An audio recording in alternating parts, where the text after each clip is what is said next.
When I was in high school, my friend David picked up Final Fantasy IX. I had played 7 and 8 and absolutely loved both of them, but I didn't have the money to pick up the latest entry in the series. Thankfully, Dave wasn't one to spoil the game. Now, he did tell me how incredible it was and was gracious enough to let me borrow the game once he'd beaten it. And I was set to experience it for myself. However, the game's tone and pacing was so different from the last two titles that I found myself struggling at first. It felt so strange. It was like a sharp detour from what I had experienced before, but it was still good. I just had to get used to it. But just as I was really getting into the game, my other friend Sean picked it up as well. And he started boasting that he was getting through it faster than I was. This brought out my competitive side. Sean had been drawn into the series after our console swap, which I discussed in more detail back in my Ocarina of Time video, which you should check that out after you finish this beast of a video. It is pretty good, and who knows, if you like this video and then you enjoy that one, you may want to see others that I've made. You might even want to end up subscribing. I mean, that sounds crazy, but who knows? Anyways,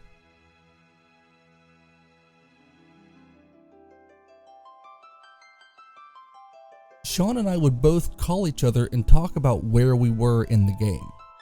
And at school during breakfast, we'd discuss how far we were and what challenges we'd faced, how much we enjoyed it. It made for an exhilarating playthrough of the game, but unfortunately, my strongest memories of Final Fantasy IX from back then are plowing through the final dungeon after Sean called and told me how close he was to the final boss. Because I couldn't let him win. So I plowed through the dungeon in a hurry. I don't have the fond memories of the big twist in the end of the game or even the final scene. I just remember calling Sean as the credits rolled and telling him, "I got you, I did it." And probably some more childish comments to add to that as I was gloating. And after that, I returned the game to David, and that was really pretty much it. Now don't get me wrong, it was an absolutely enjoyable experience, but it just didn't stick with me. It didn't resonate because I was determined to beat it as fast as I could. And that's bothered me for years. There's been a few times that I've tried to pick the game back up, but I just didn't have the time, so I didn't get into it. And it's really left me wondering and kind of feeling regret because I've seen how much this game has meant to so many people. That's why I added the game to my poll that I posted a while back. I was really looking forward to playing through one of the other two games, but there is a part of me that hoped that my audience would choose this one just to give me that extra push I needed to finally jump into this game properly. When I start working on writing my videos, I always struggle on how I want to start the story because that's what they are, stories. There's got to be a hook, something that makes you want to keep watching.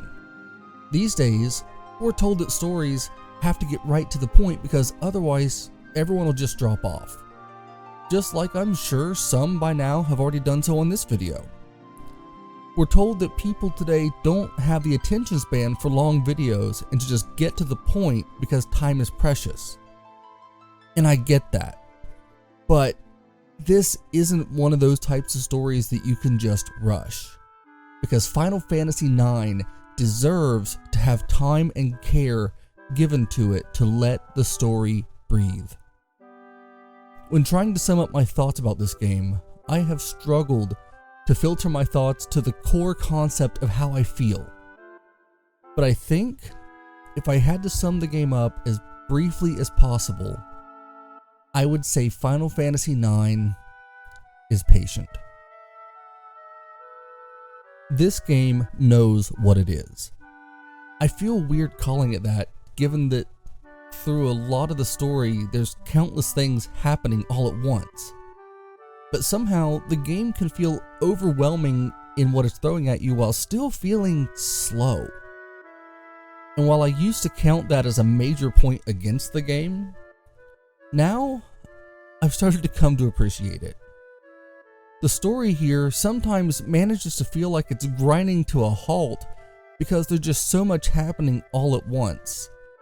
And while I'm fairly early into Disc 3 as I'm starting to write the script, there's been points where I felt like pulling my hair out because the story had so much going on, and I'm not the most patient person. But I also appreciate the confidence that this game has. It firmly believes that its story is worth investing time in, and it wants you to get lost in that story. This here is my chance to look at this game properly, to get to know the characters and get wrapped up in the fantasy, because in so many ways, this was the Final Fantasy. This game was a clear callback to all of the previous titles, the culmination of the franchise that had become the cornerstone of Squaresoft, and in many ways, the cornerstone of the entire RPG genre. This is the end of an era for the franchise. That is not to take anything away from the games that followed, but things were never the same after 9. I have a feeling that this is going to be a long one, as if to say that my other Final Fantasy videos so far weren't long already. But as I write this, I haven't completed my playthrough, so I still don't fully know where I'm going with this video. And that actually has me excited to see where it leads. So with that said, please come along with me on this journey back into one of the most beloved games of the entire franchise. This is the Final Fantasy IX Retrospective.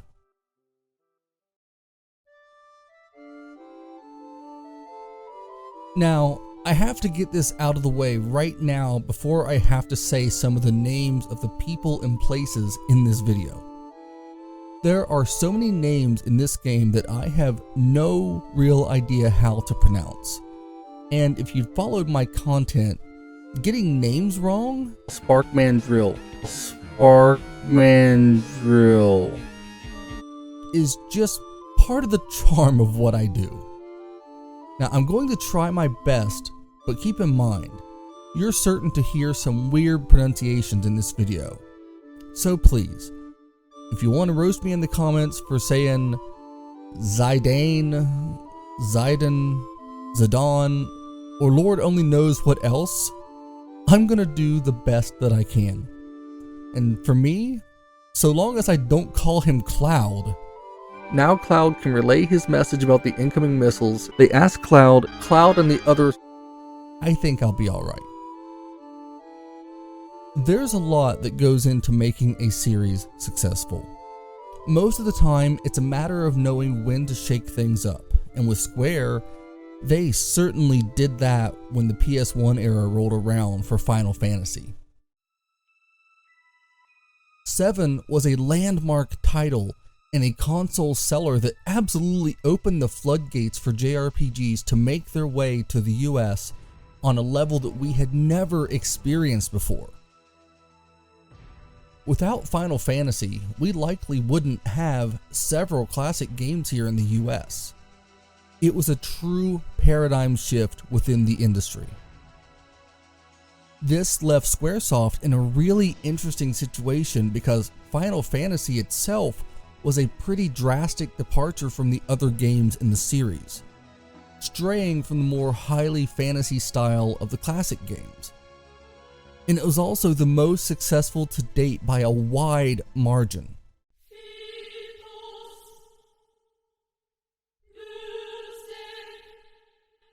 Moving forward into Final Fantasy VIII, they took things even further in a new direction, moving on to a more realistic art style and adding a lot more sci-fi elements, ditching classes almost completely and letting the storytelling go completely off the rails. And as I've covered before, that led to my favorite video game of all time, as Final Fantasy VIII left a deep impression on me. So, when I first checked out 9, I was honestly underwhelmed.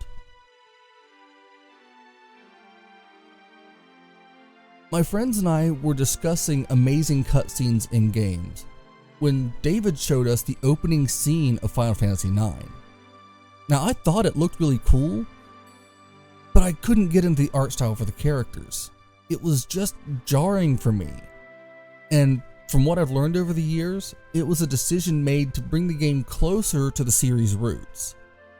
One of many, as this game really is, in many ways, the most Final Fantasy game in the Final Fantasy series. Hironobu Sakaguchi, the creator of the series, was at the helm on this one. It was the most hands-on that he had been with the series in a long while, having been elevated through the ranks of Square and having a lot of other things on his plate. Sakaguchi had disagreements with Yoshinori Kitase about the direction of the franchise, with the more realistic and grounded themes that really started in Final Fantasy VI, but became more prevalent through 7 and especially 8, which was about the most hands-off that Sakaguchi had been to that point with any title in the series. See, he wanted to bring the franchise back to its roots, high fantasy, jobs for each character, a far cry from the junction and materia systems that had been part of the previous 2 titles. This was his answer to the other games, but it wasn't made in that "I'll show you, you'll see" mindset, but a difference of ideologies. I stated earlier that this is the most Final Fantasy of all Final Fantasy games, because after this, the series changes its trajectory, moving into more stylized and realistic art, more linear paths, and well, it really feels like the franchise from 10 onward is just less fantasy than everything before it. Now don't get me wrong, please, I really enjoyed Final Fantasy X, but as things trailed off even further, I fell off. I picked up Final Fantasy 15 back in 2020 and it was okay. I don't know. I felt like something was way too different from the classics. The things that made the series stand out from its peers aren't there anymore. The entire series feels like it's just another game series. And with Final Fantasy, it didn't used to feel that way. Please, if you love the other games that came after 9, please don't hate me. I'm not saying that they aren't great, and if they mean something special to you, that's awesome. They just aren't for me. Now, I do want to cover 10 someday for this channel, but as of now, I don't think I'll end up covering anything really after, depending on what comes out, of course. Anyways, back to the game at hand. Final Fantasy IX is full of callbacks to the previous titles. They knew that this would be the final mainline game to release on the original PlayStation, the console that took Squaresoft and launched them as a gaming juggernaut with the smashing success of 7 and 8. So this game was a farewell to the console that had given the company their most success. A farewell to a classic high fantasy setting. And for those of us who were growing into adulthood at this point, having grown up with the series, it was a farewell to our childhoods. And the team seemed to be well aware of this as they took great care to craft a game that has had an incredible impact on so many gamers. Look, when I started this video project, I was considering putting more focus on the development stories for the game. I thought about changing up my formula and spending a bit less time on the story. I watched several other videos on the series, and there are some truly incredible videos covering 9. But a lot of them go way deeper into the production than I ever do, which I think is awesome. Now, while I love those videos, I'm not the guy to tell those stories. I don't enjoy the research that goes into learning those details, and while I find them fascinating, I just really enjoy talking about the games themselves. And that's what we're about to jump into. I just thought that I should bring it up because I've heard it said that I do more recap than others, and less of what people would think of as retrospective stuff. But that's the thing. I'm telling you about my experiences with these games. That's the one unique story that only I can tell. And I appreciate each of you who gives me some of your time to listen to my stories. I truly do. And with that said, let's dive into the world of Final Fantasy IX. The game opens on a storm. There's a ship being battered by massive waves. There's 2 people on the ship, a mother and child. But just as soon as we see their faces, we're brought back to a princess in a castle. She looks shaken. The storm, a bad dream, but now she's back and it's a beautiful day. She heads out to the window and looks out over the kingdom. And this is Alexandria. A castle town on the edge of a cliff. The game then cuts to an airship approaching the castle, riding on what appears to be fog or, as we'll come to find out, mist. But we'll learn more about that later. For now, we take control of a young man named Zidane.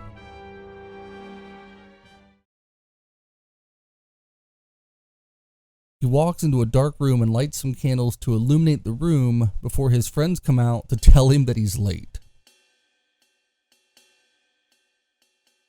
And we still have no idea what's going on when a man with a dragon's head jumps in to attack us.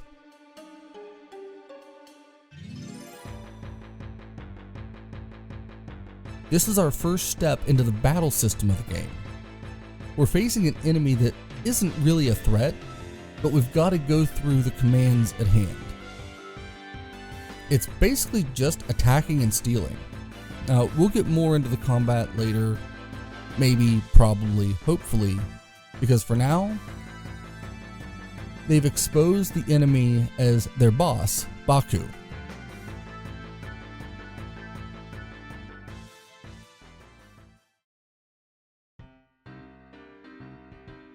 He's standing tall after the battle as they look exhausted, despite the way the combat actually went, of course, but that's well enough. We follow Baku into another room and he lays out who we are and what we're doing. We are Tantalus, a famous theater troupe who are secretly a crew of bandits, robbing places and people blind while putting on stellar plays. And now they're laying out their plan to kidnap Princess Garnet of Alexandria. So now we understand what the airship is doing approaching the castle as we fade to black to see the world from another perspective. This time, a small black mage. He looks up and sees the airship moving in towards the castle. There's excitement in the city of Alexandria as the citizens are all fired up about this play that's taking place to celebrate the princess's 16th birthday.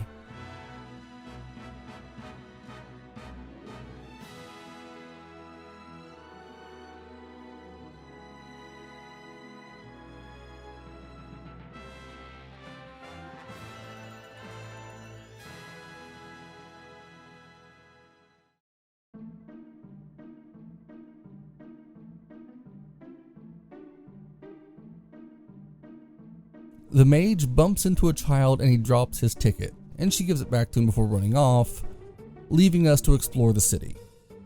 The place is bustling with excitement, and as we explore, we learn more about the world. There are plenty of anthropomorphic humanoid creatures in this world, a far cry from the last two Final Fantasy games. And the art here is far more stylized as well. The young mage heads to the ticket booth to cash in his ticket, only to be told that he has a fake. The young boy drops his head, and the ticket taker feels sorry for him, offering him some cards, something that we'll also get into eventually. But for now, we're going to try and find another way into the castle to see the play. Seeing the children playing around the city makes the world instantly feel more innocent than I've been used to at this point from the series. Everyone seems largely happy and upbeat, and we can even join in playing with the kids before continuing our exploration.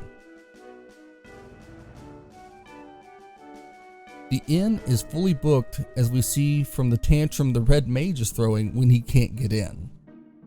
And it's these small details that make these games stand out among their peers. There was no reason to enter the inn, but in the off chance that someone did, there was a scene there that offers nothing to the story except for adding depth to the world. And the world building is something that this game excels in, as we'll see moving forward.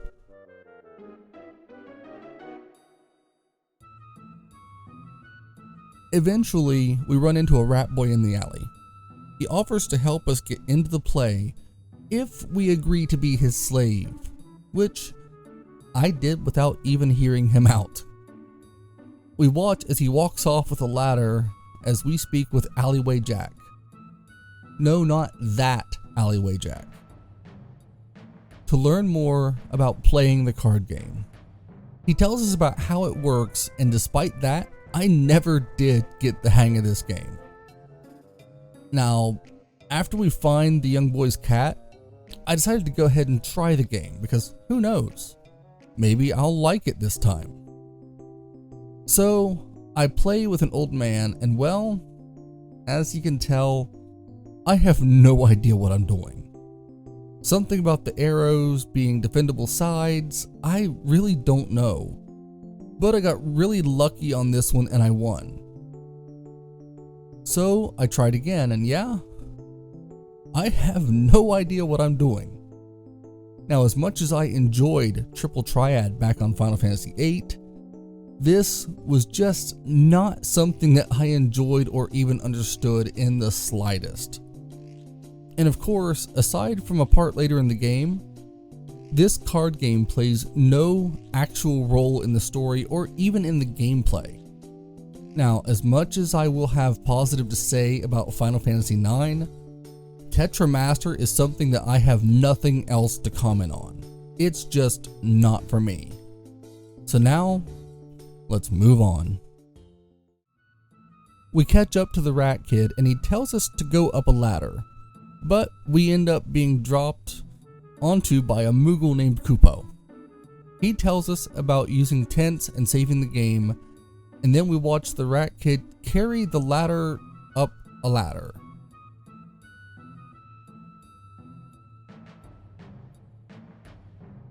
Then another Moogle shows up, Stiltskin.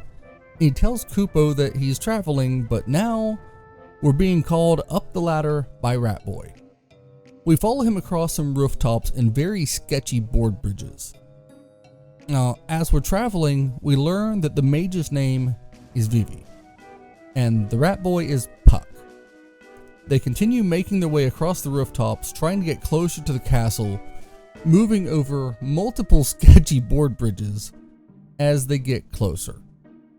Now, eventually, we make it to the castle walls, using the ladder as the final makeshift bridge before we can get in to see the play.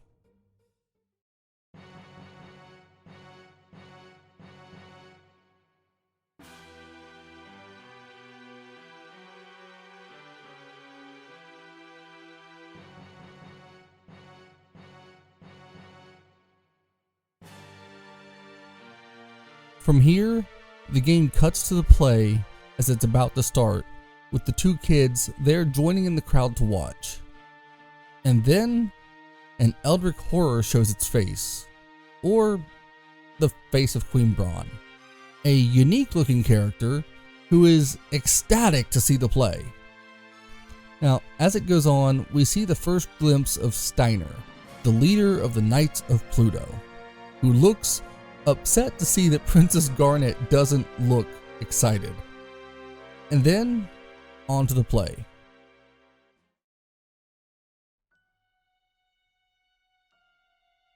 Baku sets the scene from the stage on the deck of the airship. He tells us that the name of the play is I Want to Be Your Canary. And we start the play seeing Zidane and two of his mates rushing out on the stage to help back Marcus as he attempts to stand up to King Leo. And we get to play out this battle on stage. The crew have the ability to use graphic effects, making it clear that this is all part of the act. And it's a really nice touch that they added this into the opening section. After the battle's over, King Leo retreats and Zidane gets into an argument with Blank about the princess and who she should marry. It's interesting to see this playing out, the play being acted by the crew here, adding more layers to what's going on. I love the way this opening unfolds. Final Fantasy seems to specialize in inventive openings, and when they moved into a button combination minigame to play out a duel, I was fully on board. You can even get items awarded based on your performance here.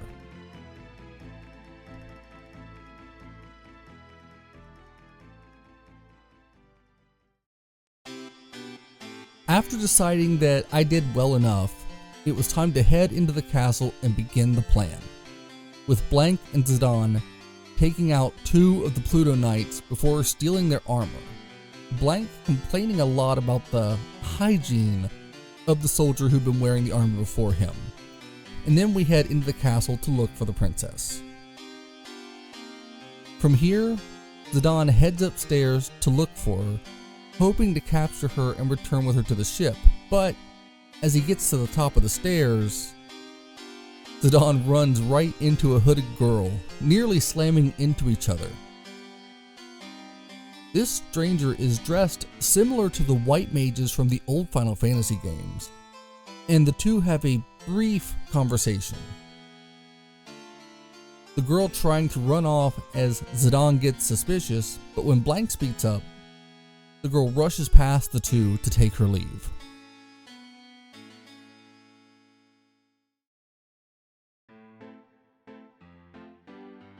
We then cut to Zorn and Thorn, two jesters who serve the queen. Now these two clowns can be amusing, with one always speaking more like a medieval Yoda, but I remember hating them back when I played this in high school. Now listening to the banter now, I actually get a kick out of them. It is a pretty fun comedy relief. Now, the two try to get to the queen to tell her that they can't find the princess, but they're cut off by Steiner before Beatrix agrees to hear them out. She then takes the information to the queen, who is not happy to hear about her daughter running off. She calls Steiner to her and sends his Knights of Pluto out to find Garnet. Steiner is happy to oblige and calls for the Knights, but only two, the two that had their outfits stolen, are found. They then rush off to try and search for the princess, while Steiner has to go and find the rest of his knights to get them on the hunt. It can be pretty funny seeing the reaction of some of his knights, softening the tension that's building with the princess trying to run away. Now, as he keeps searching, Steiner climbs on one of the towers while looking around for the princess, and we can see her popping up and being chased by Zidane as Steiner throws a huge fit.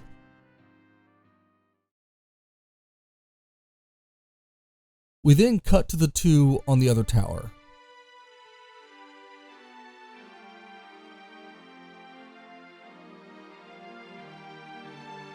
Garnet gets on a rope holding some of the banners flying around and uses it to swing away onto the theater ship. Zidane and Steiner both follow suit, desperate to keep up with the princess.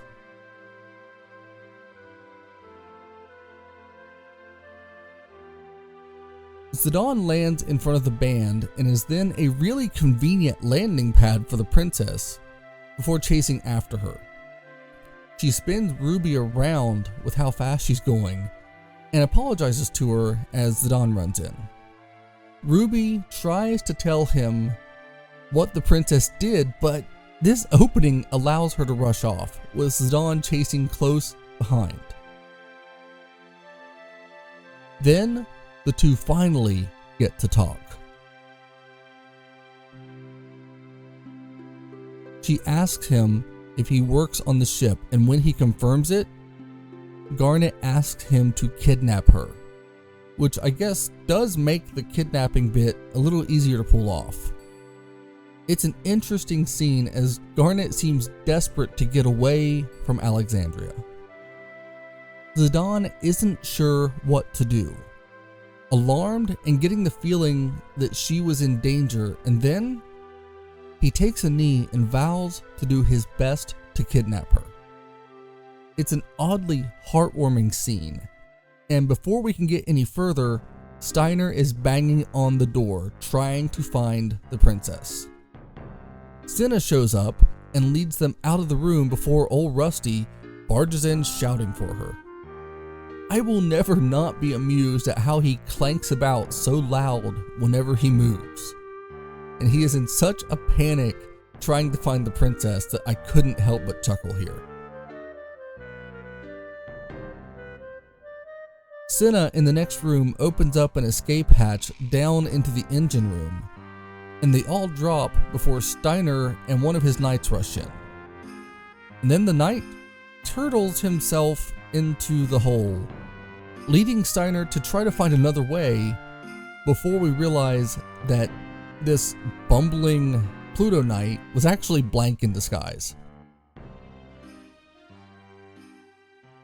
Down in the engine room, Garnet tells Zidane that she's been training for an escape from the castle, further showing that things had been going wrong in this kingdom for at least a little while.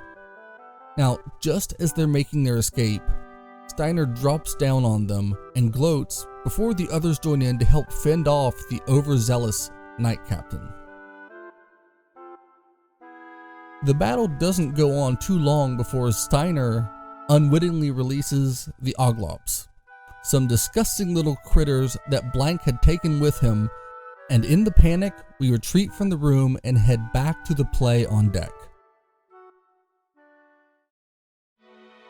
The play seems to be going well to this point and is nearing its climax, but as things are heating up on deck, the crew are also trying to make their retreat from Steiner below, leading them to rise up into the middle of the play. This leads everyone to improvising the play on the spot, trying to keep up the ruse as Steiner looks completely lost and confused.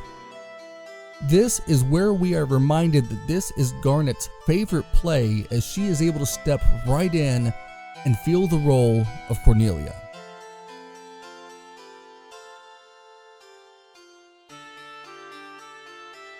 The play continues from this point, and they reach an intense moment where the Princess Cornelia is accidentally slain by her love, Marcus. And Steiner totally loses it, buying into what's happening as Marcus takes his own life as well in the play.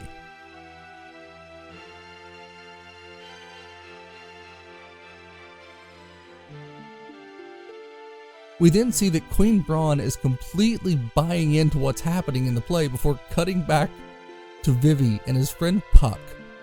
Apparently, they did make it in to see the play, but ended up spotted for sneaking in by the knights, and they take off, trying to run away before Vivi is somehow chased right onto the deck of the ship. He then accidentally sets Garnet's robes on fire, exposing her as Steiner is still completely overwhelmed and unaware of what is happening around him.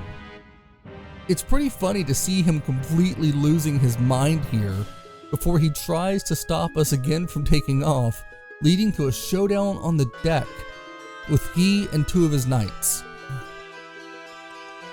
This battle goes pretty smoothly and is another good chance to learn more about the combat in this game.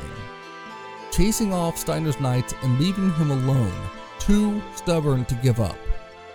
And as the battle is taking place on the deck, Baku and Senna are preparing to take off, knowing that it's time to beat a hasty retreat now that the Queen realizes that Princess Garnet is on the ship. The people watching the play are all alarmed and confused as Braun fires chain spikes to try and anchor the ship to the city so that they can't escape. She is furious and doing everything she can to bring the theater ship down, even firing a bomb. Sorry, totally wrong franchise, wrong everything here. A giant bomb at the ship, which ends up coming up behind Steiner as he's battling with us, somehow completely oblivious to the massive threat, even as we're trying to warn him.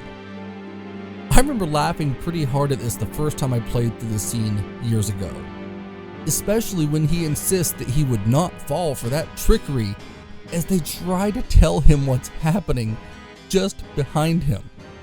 Now, the moment that he turns to see it is perfect, and then the explosion.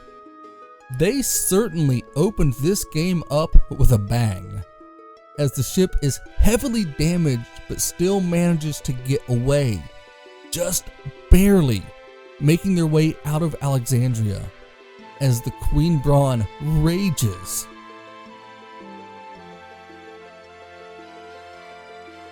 They get into the mist, but the ship is no longer viable and it crashes down into the forest below. This was where I first realized just how much care and passion went into this game. There's been several amazing cutscenes and a ton has already happened in just this little introductory section of the game. 9 manages to have a ton going on, and yet the creators took their time in telling the story, showing their confidence in what they had here, as they believed that it was worth taking some time to experience. Now, back on the ship, Baku and the others are doing a damage report and things are not good. The airship is toast.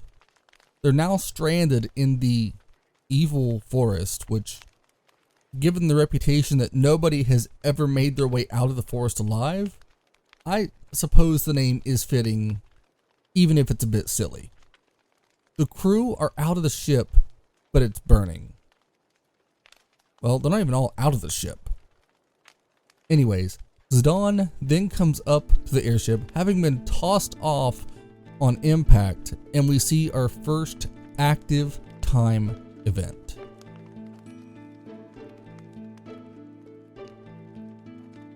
These things happen all throughout the story, letting us see what is happening with other important characters at the same time as our main narratives are playing out. It's a unique way to add depth and layers to the story, even if it does at times make the story feel like it's moving slower, sometimes glacially so. Now, in this first ATE, we see Vivi and Garnet moving through the forest and something is stalking up on them before it jumps back to Zidane as he's taking off to search for the princess. Inside the forest, we find Vivi and Steiner confronting a massive creature that has captured the princess. Zidane and Steiner take it on, knowing that they have to save her, and we see our first glimpse of trance as Zidane transforms. This is the game's equivalent of limit breaks, and sadly, I'd have to call this a major downgrade from limit breaks. Unlike the last few entries, when your limit or trance bar fills, it activates automatically, leading to it being wasted possibly more often than it's useful. But it also has a narrative use, as it's supposed to be what happens when people have a powerful surge of raw emotion, a response to a dire situation, something special. And while I'm not a fan of it, it's really not that big of a deal in the story for now. The creature takes off quickly with Garnet before another creature drops down and captures Vivi, leading to Steiner and Zidane fighting to free him. Now this time, we can use Vivi's power as he starts to blast the creature with his magic as we're fighting to free him. The battle isn't too tough, so I took advantage of Zidane's steal ability, as a lot of enemies in this game hold on to powerful items, so getting them early can give you a real edge in the combat.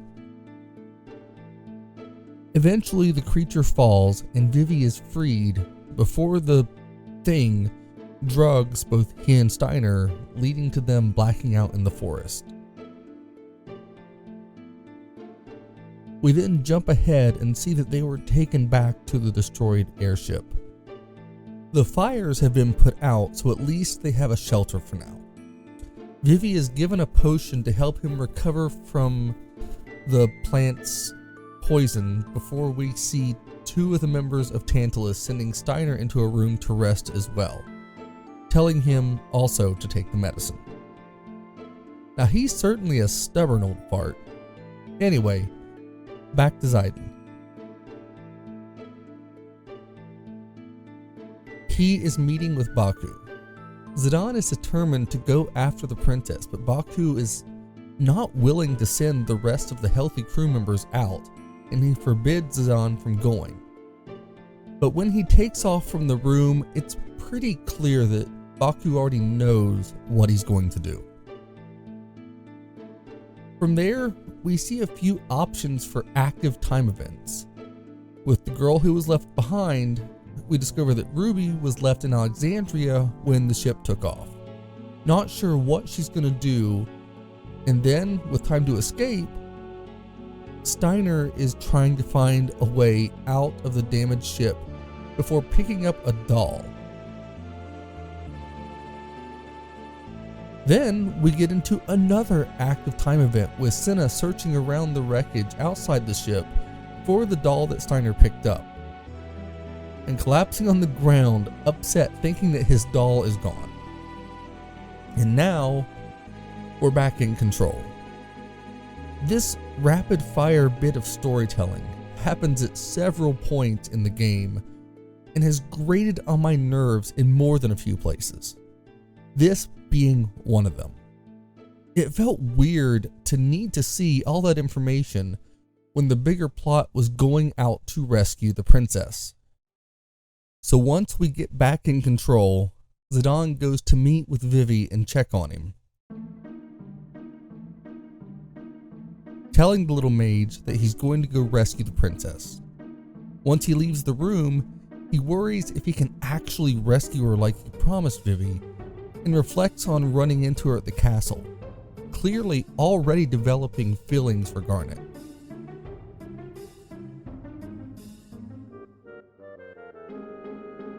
He then runs into Blank and tells him the plan. Blank tells him that Baku will never allow it, but he won't be deterred and goes to tell him what he plans to do.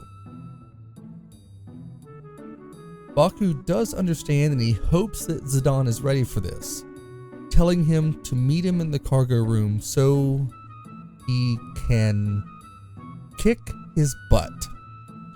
Such an odd dynamic to have. The battle isn't much of a fight, basically just Baku testing you to see if you're ready for the journey ahead. Zidane even knows that Baku pulled his punches, and now it's time to go rally the troops. Steiner is furious with Zidane, but agrees to go with him to rescue her because, well, that's his job. And this is where he gets the nickname Rusty. After a few more threats from the night, we take off to see if Vivi is up for the journey with us to save Garnet. He was shocked that they'd want him, not thinking himself to be useful. I mean, he's scared, but the two are reassuring to him that he'll be a huge help and they'll be there for him. It's pretty nice to see, and Steiner even discusses some ideas for combat with Vivi before we pair up. Blank stops us on the way out and has some playful banter with Zidane before they take off. He offers some more medicine and a letter from Baku before we depart. Deeper inside the forest, we come to a monstrous plant that has taken the princess prisoner, and we have to take this monster down. It's our first real boss fight in the game, and it's not too bad of a challenge, but it's a good test for what we've learned thus far. We can see now how Vivi and Steiner work together to imbue Steiner's attacks with magic, letting us really pummel this plant creature.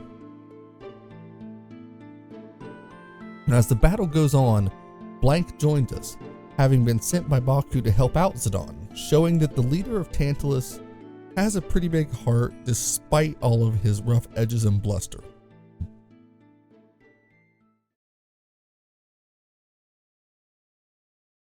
Once the creature falls, we finally can get to Garnet.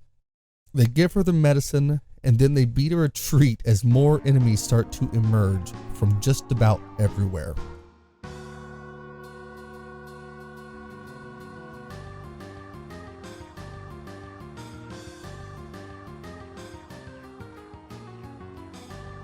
The entire retreat from the forest becomes more harrowing as we go. This forest is angry with us and keeps sending swarms of these small plant creatures after us. The few turn into a massive swarm as the party makes a mad dash out of the forest, the entire place coming after them. And as they're being chased down, the forest itself starts to turn to stone, with Blank tossing the map to Zidane before he is turned to stone as well. The vines come charging at Zidane as he lunges out of the forest just as the entire massive evil forest turns to stone. A terrifying scene as his friend is left frozen inside.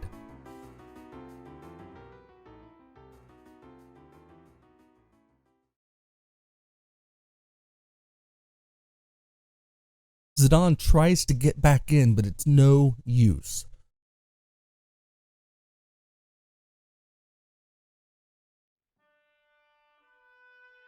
The party regroup just outside the forest, and Steiner tries to blame everything on Zidane, who is completely blowing him off as the princess wakes. Garnet is confused about what's happened, and the two continue to bicker over who actually saved her. Steiner's incessant complaints can be funny, but also more than a little grating at times. Steiner's upset to hear that Garnet wanted to be kidnapped and tries to keep arguing with them despite having no plan of his own. The stubbornness was clearly wearing a bit thin on me, just as it did when I played this game the first time, so many years ago. It's such a dramatic shift away from Final Fantasy VIII and even VII. A more lighthearted art style and story with levity being brought in by Steiner, a bit more than I personally care for.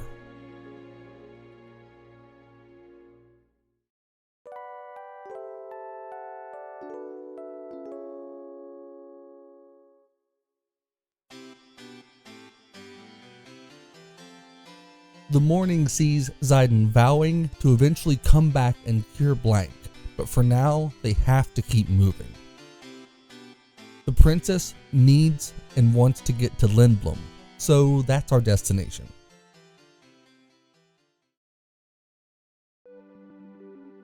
Now we get our first look at the world map. This area is covered in mist. We're in a valley, and as we look around, it's all a dark haze, even though the music does pick up to a more lighthearted melody.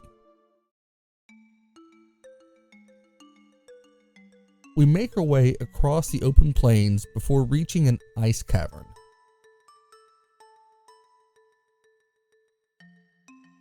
Vivi tells us that this cavern can take us up above the mist, and so we head inside. The cavern itself is a gorgeous location despite being dangerous. We make our way through with the help of Vivi's fire magic, which helps to make him feel included. Already the party have a deep caring for this little guy. He seems like just a boy, and they feel a need to protect him. It's one of the things that makes this entire journey special, seeing how he grows and the way that the party care so deeply for this little black mage.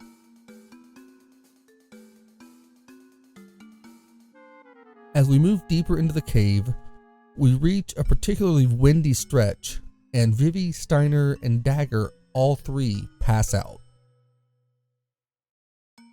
Zayden goes up to check on them and drops as well, but the sound of a bell wakes him up. The others are still sleeping, but he moves ahead to check and see what was causing the sound.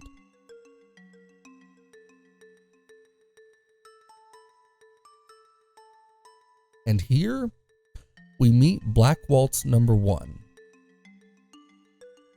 This amped up black mage is confused that you're awake, and it turns out it's the source of the blizzard in the cave. He was using his magic to try and kill the party, and now he's out to take down Zidane.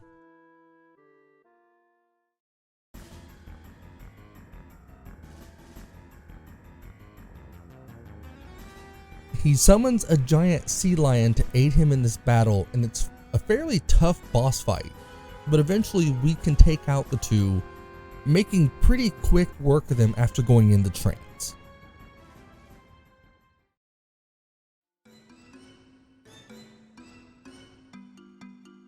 Now once the battle wraps up, we hear that there are 2 more black waltzes, and we see Zorn and Thorn were hiding to watch everything unfold.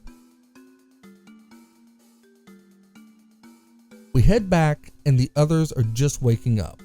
They're curious what happened, with old Rusty getting accosted by Garnet before we push on, knowing that the sooner we get out of this cavern, the better. Once we get out of there, we're finally above the mist, able to see a bright clear sky, and not in a too far off distance is a village. But as they start to depart, Zayden tells the princess that she needs to blend in, despite old Rusty's tantrum.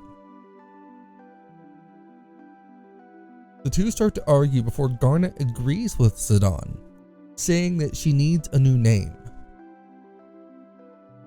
She notices the dagger that he dropped when he was arguing with Rusty there, and upon learning about its name, she makes a decision.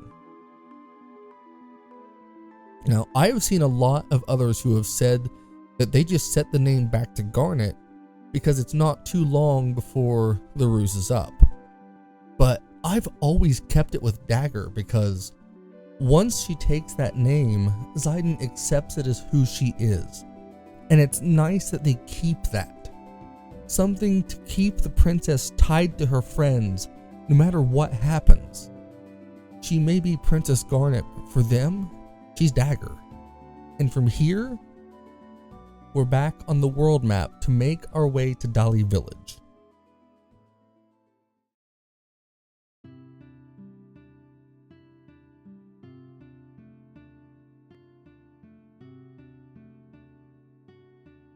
When we get to the village, the party head up to the inn to rest up.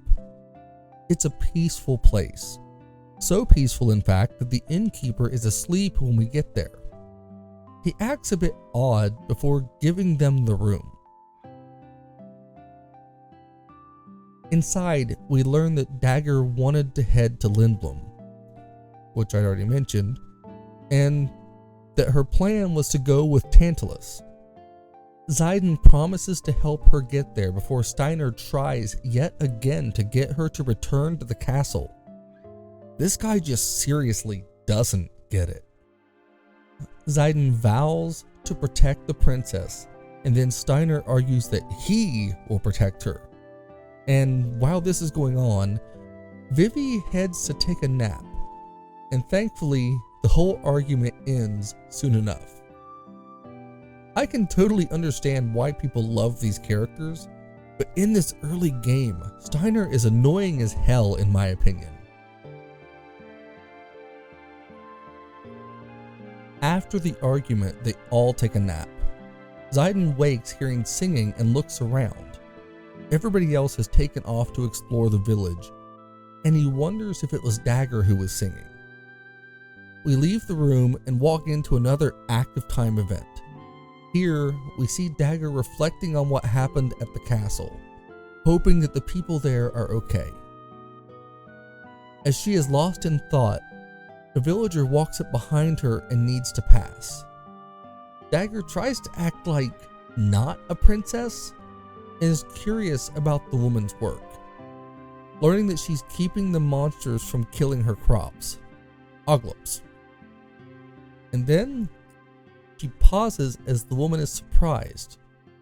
She's not afraid of the oglop, and after a delay, Dagger tosses it and screams, trying to blend in the most awkward of ways. But it is charming to see her trying. Now, we're back in control, but not for long, as almost immediately we see Dagger trying again to blend in, this time speaking to a girl at a shop. A kid rushes in, and as she's trying to blend in, watching the two, she tries to listen and learn more of how to talk like a commoner. After that's over, we head outside of the inn for another event. This time, it's a cat waking up the innkeeper. The scene simply alludes to the innkeeper having something more going on. And from there, we start to get to the crux of the story in this village. First, Zayden comes in and sees Dagger looking around the shop and joins her to encourage her that she's blending in well and doing a good job. It's nice to see how Zayden can encourage his friends, learning even more about the kindness of his character.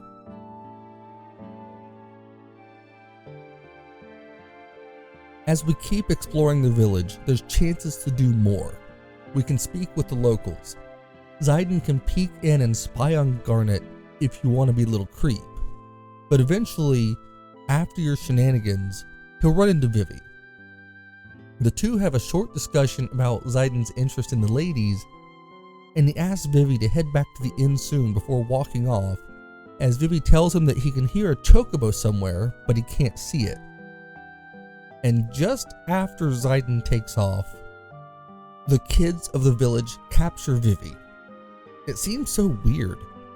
A bunch of kids kidnapping another kid? I was completely lost the first time I played through this. We then learn that the innkeeper is involved in whatever happened with Vivi, so he's gonna pretend to be asleep. Gotta love a coward.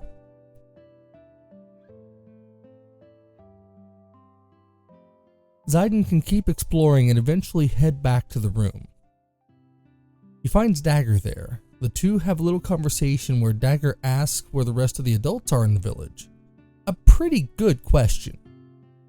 But then they switch the conversation to getting into Lindblum, and Zayden tells her he plans to get them in by hiding the princess, as she's the only one the queen is really after. He's always so confident and positive. It can be infectious. But then, from here, we enter another active time event.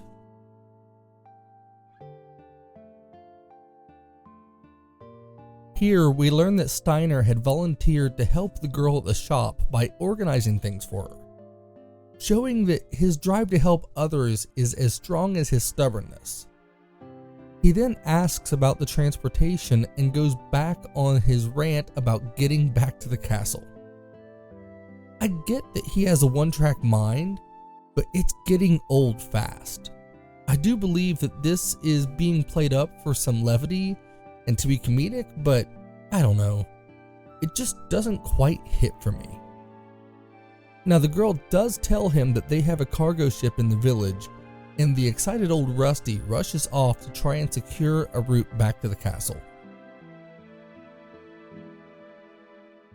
We then go back to Dagger and Zidane, and they're starting to worry about Vivi, deciding it's best to go look for him.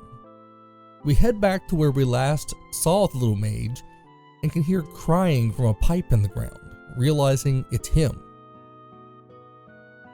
He doesn't know where he is, but he's clearly scared. Vivi is just a child after all. The two then begin to search for a way underground to where he's being held, and this is where the secrets of the sleepy village begin to show.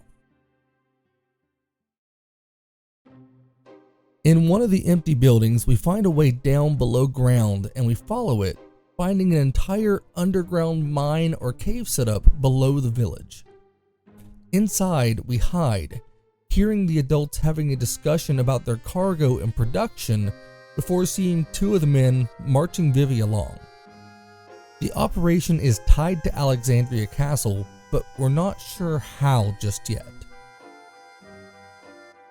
As we move through this underground operation, we eventually do find Vivi was stuffed into a box, freeing the scared mage. He kept quiet from fear and just went with them, and Zidane gives him some advice on how to deal with something like that in the future before we see these weird eggs pumping out of a machine. There's mist coming from whatever this contraption is, and we end up battling monsters the moment we open a door that was spilling out mist. Moving inside, we see mist is being sucked into the large machine. No idea yet what's happening, but we know it can't be good.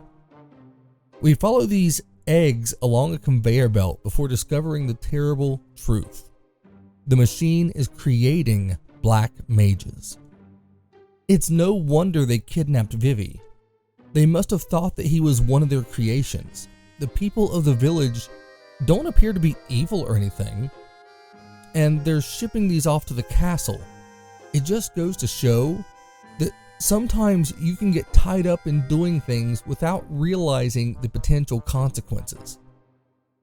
This all just feels so normal for the village. They aren't really being sneaky in any nefarious way, and they're running the operation for their kingdom. And from here, we go to check on Steiner again. He's at the tower on the outskirts of town and trying to secure the airship, arguing with an old man as he looks completely lost yet again. I do admit that this back and forth with the old man was pretty amusing. Seeing Rusty so uptight and furious as this man is just so calm was pretty funny. Now, once he's made aware that the ship is already here, he runs off in a hurry to find the cargo ship, realizing that he has to trick Dagger onto the ship as he notices something coming up from the ground and rushes closer. Now we're back to seeing the villagers loading up their cargo as Steiner rushes towards them and scares them off. Steiner then investigates a barrel and hits it with a sword before Zidane pops out. The three had hidden inside of it to try to get on board the ship. It's pretty funny here to see Steiner arguing as he looks totally lost. He lies and says that the ship is headed to Lindblum, but before we find out more, another black waltz approaches, number 2. He's there to take the princess back to the queen. Steiner then argues that he was to take her back, somehow not realizing how wrong this all was before we head into battle with the Waltz, whose sole mission is to return Garnet to the castle. This thing puts up a hell of a fight, nearly wiping us out in the battle, but eventually we're able to get everyone back in the fight and take the Black Waltz number 2 out. The Waltz are clearly monstrous versions of the Black Mages, and once this one falls, we regroup as Dagger realizes that this was sent by her mother, even as Rusty stays in denial. He and Zidane argue about how careful Dagger has been to disguise herself, and it's nice to see him being so encouraging to Dagger. The party agree to get some rest at the inn before heading out in the cargo ship, exhausted from the kidnapping and the battle. It's here where I started to realize what was a stumbling block for me in the other times that I've picked up and then put down this game. There's a lot going on all the time, but it somehow feels slower than the other games that I've played in the series. And I think a lot of it is because it shows us what's going on at multiple different places at once. We're getting a great look at what all is happening around the world, but the extra attention to detail does keep the flow slower, because we're not jumping ahead to the next thing, instead being given more time to get wrapped up in what's happening in the here and now. And these days, it's nice to get to just focus on what's happening now and get wrapped up in it. Final Fantasy IX urges the player to get invested, and while it's kept me from replaying this game several times in the past, here, doing this project, I started to really appreciate this approach. I'm 5 hours into this game and only in the 3rd location so far. In Final Fantasy VII, by this time I was leaving Midgar. A whirlwind of activity had happened, but it also flew by, which is more evident now with the remake for 7, which maybe someday, but not today.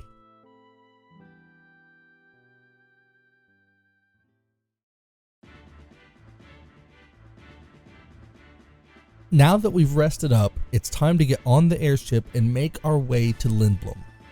Steiner insists that he will go ask the crew if they can ride along and rushes ahead, with all of them starting to get the feeling that he's lying about the destination. Zidane has a plan though. He's sure that the ship is headed to Alexandria, but he's going to make sure that they get to Lindblum. If they can get on the airship, that is. It's firing up without them and they get rushed on board, climbing up the ladder as Zidane gropes the princess. Man, this was treated so casual in this game. Sign of the times, I guess, even if it was wrong back then too. Anyways, they're on the ship now, and he's trying to apologize, sorta, before they head inside. Zidane muses to himself outside before Dagger gets him to head in, seeing that Vivi is struggling. See, the ship is ran by black mages, but they're moving like robots and he can't get any of them to speak to him. Seeming so distraught, he looks devastated as the two try to comfort him. I feel so bad for the little guy. His whole world is being turned completely upside down by the discovery of these black mages being manufactured. And again, he's just a kid himself, now facing an existential crisis as the first beings that he sees who look like him are just machines.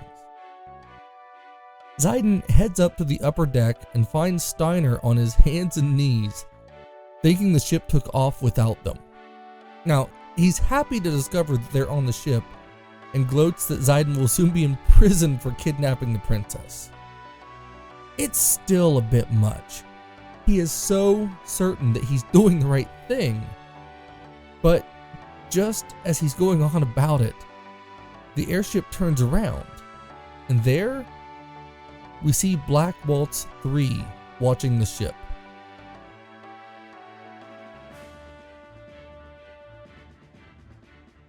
Zidane has commandeered the airship and is turning it back to Lindblum. Steiner is beside himself, trying to attack Zayden to no avail. But as they start speaking with the mages, they all head out on deck to see that the Black Waltz 3 has landed. He tosses Vivi back out, but before he can attack, the mages walk out to check on Vivi as the Waltz calls them mindless dolls before he starts his attack, absolutely destroying the black mages.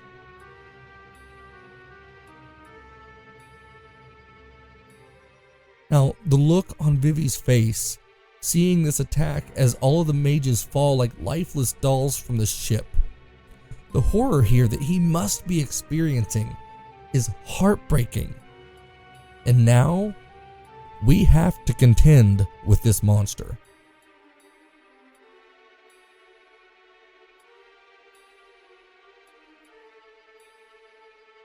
The ship is damaged but still operational, and we rush out to confront the Waltz as Zayden gives Dagger the choice to either take the ship where she wants, telling her that it's up to her where they go and that no matter what, he will support her.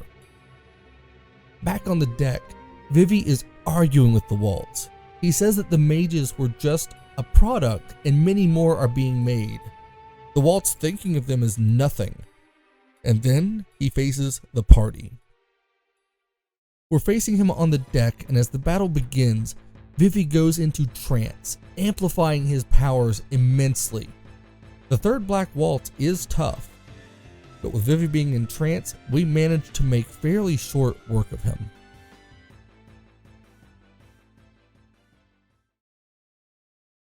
After he falls, the Waltz can't believe or accept it, leaping off of the airship as Zayden and the others regroup. It's here that we realize that Dagger is heading for Lindblum. But we then see Zorn and Thorn on their little ship. They were following them, and we see the Black Waltz is headed back to them. They are the ones who sent these monsters, and they bail out, seeing that something is wrong as the Black Waltz commandeers their ship and gives chase. Back in the ship, Dagger and Zayden talk, with her insisting that she can do this. It's nice to see how well these two get along. And then, like clockwork, Steiner rushes back in and tries to get her to turn back.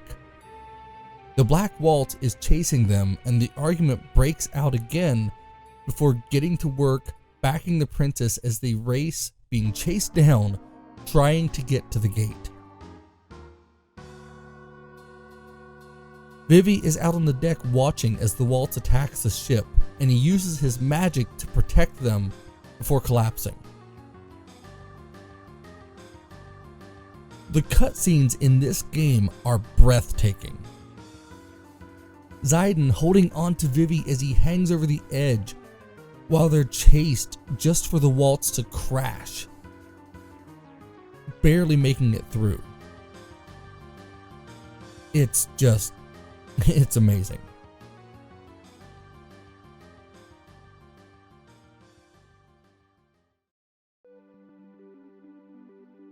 And from here, we travel on, getting a chance to see how it might eventually feel to travel the world in an airship.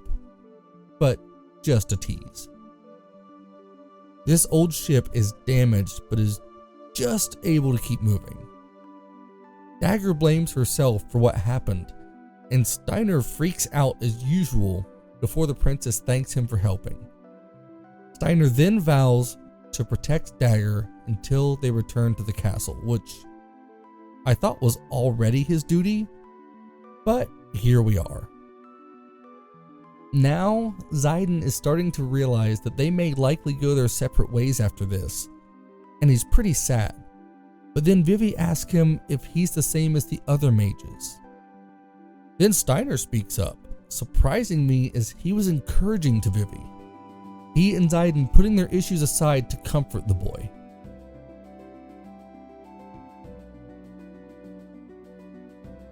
From there, we see the city of Lindblum, and it is massive. This place looks incredible. far more advanced than Alexandria.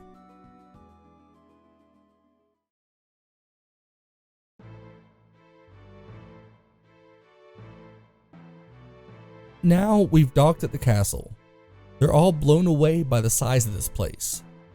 The guards approach and Dagger introduces herself before asking to be taken to see Sid, the regent and leader of Alexandria. The guards are skeptical before she shows a pendant to prove her claim. Steiner and Zidane argue as expected here before Minister Artania approaches, recognizing and greeting the princess before we all follow her to meet with Sid. When we get inside, we're granted an audience with Sid, who is not exactly himself. We see this Oglop approaching before Steiner wallops him.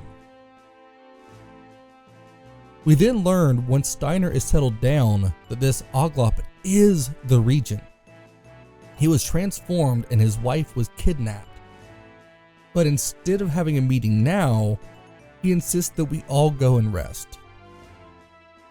And from here, Zidane leaves the castle and heads back to the city. This is his home after all.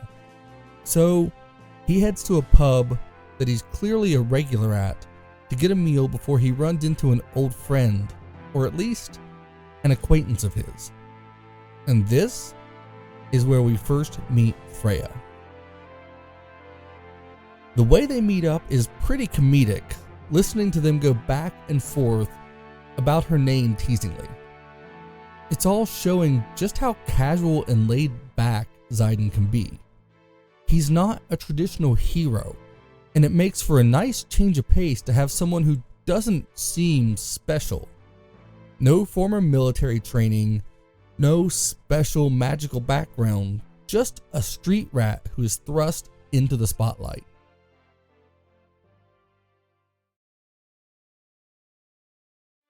From here, we head back to see Dagger with Sid. They're catching up, and she talks about a mysterious man who has been at the castle. I mean, it's all a bit mysterious at this point. She tells him that her mother has been acting strange, and she fears that her mother was planning something terrible, which is why she wanted to come here in the first place. She then finds out that Sid had actually sent Tantalus to kidnap her. He was trying to get her away from the castle for her own safety. Sending the crew was just to keep her from thinking that Lindblum was behind the kidnapping, but he'd been monitoring the situation in Alexandria, and he seems confident that Lindblum can stand up to Alexandria and keep the peace. We then go to a room where they're building the airships, and he tells her about a ship that he'd been making that didn't require mist, as all the other ships use mist to power their engines to fly. Here, he tells us that his wife is the one who cursed him, and she ran off with that airship. She caught him cheating on her, and this was all retaliation. Of course, they've covered it all up to keep people from worrying about the royal family. And now, back with Zidane, Vivi comes to his room to greet him, and Vivi's overwhelmed by how busy Lindblum is. But of course, Zidane is used to it. It's his home, and he talks about Tantalus and is getting ready to head to their hideout. But of course, Vivi takes off wanting to go explore more of the city. We then, of course, jump ahead to Steiner as he's exploring the city, and not having the best time as a red mage puts him in his place, leaving him just confused as to what's even happening. Before he tries some disgusting smelling pickles. Now, me personally, I despise pickles. And the way that they describe these ones, apparently the worse they smell, the better they taste. But, ugh, yeah, no thank you. Now we're back in control of Zidane and we're traveling through Lindblum. This is our first real chance to explore the city, and again, it is so huge compared to Alexandria Castle. There's a transport system that can take us to the various districts in the city, and this place is bustling with life.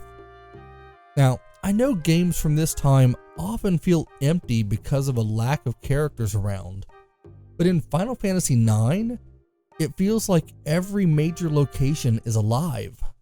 The characters are quirky, and they really allow the game to suck you in. It's during this exploration that we get our first look at one of the new mechanics introduced, synthesis.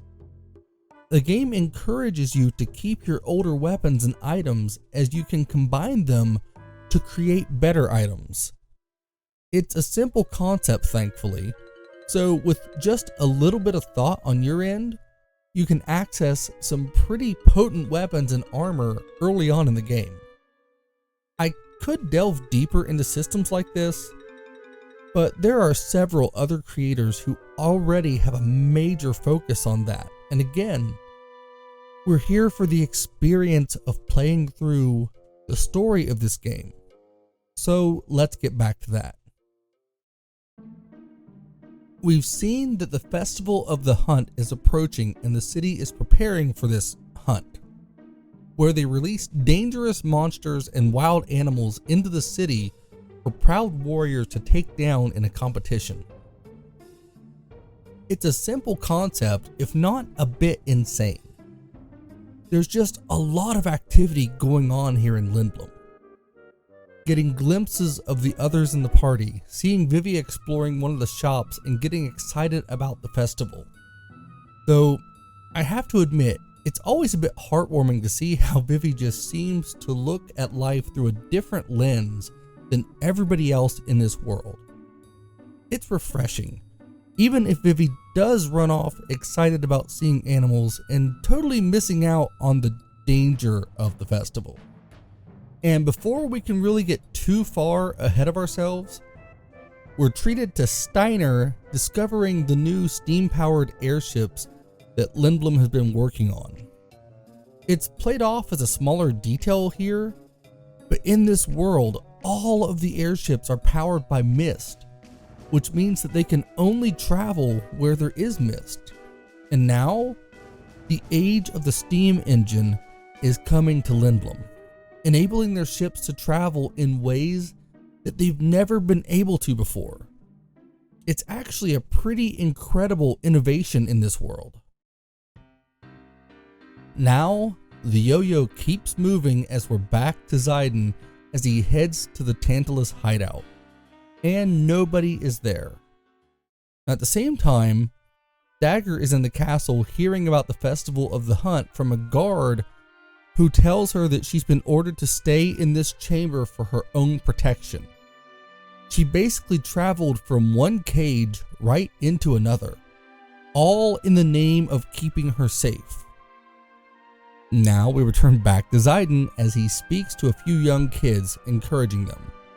It's a small thing, but it just goes to further show us his heart. He's always looking to encourage others. And from there, we travel to Baku and the crew, making their way back to Lindblum. I kind of feel like there's a bit of whiplash going on as I'm trying to explain this. It all makes a lot of sense while playing the game. It's the active time events at play here. And while I appreciate getting all of this to understand what's going on in the world, it does feel like the pace has slowed to a crawl. It's a bit of a double-edged sword here. The details all make this world and story feel more real, but it's such a change of pace from the other games in the series and really from about any other RPG that I've ever played. So at times I felt bogged down by the details, just wanting to move forward with the game. Like here, seeing the famous actor Lowell. It's an interesting scene, but it's not something that really plays into the plot beyond this little bit of story where Lowell takes off the disguise as a Moogle to get away from adoring fans. I swear I'm not trying to be negative, but this part was a real low point for me in the game. Just more coming at me than I was really ready for. I just wanted to get moving, feeling like there was this world of trouble coming, and all of this was just the calm before a real hell of a storm.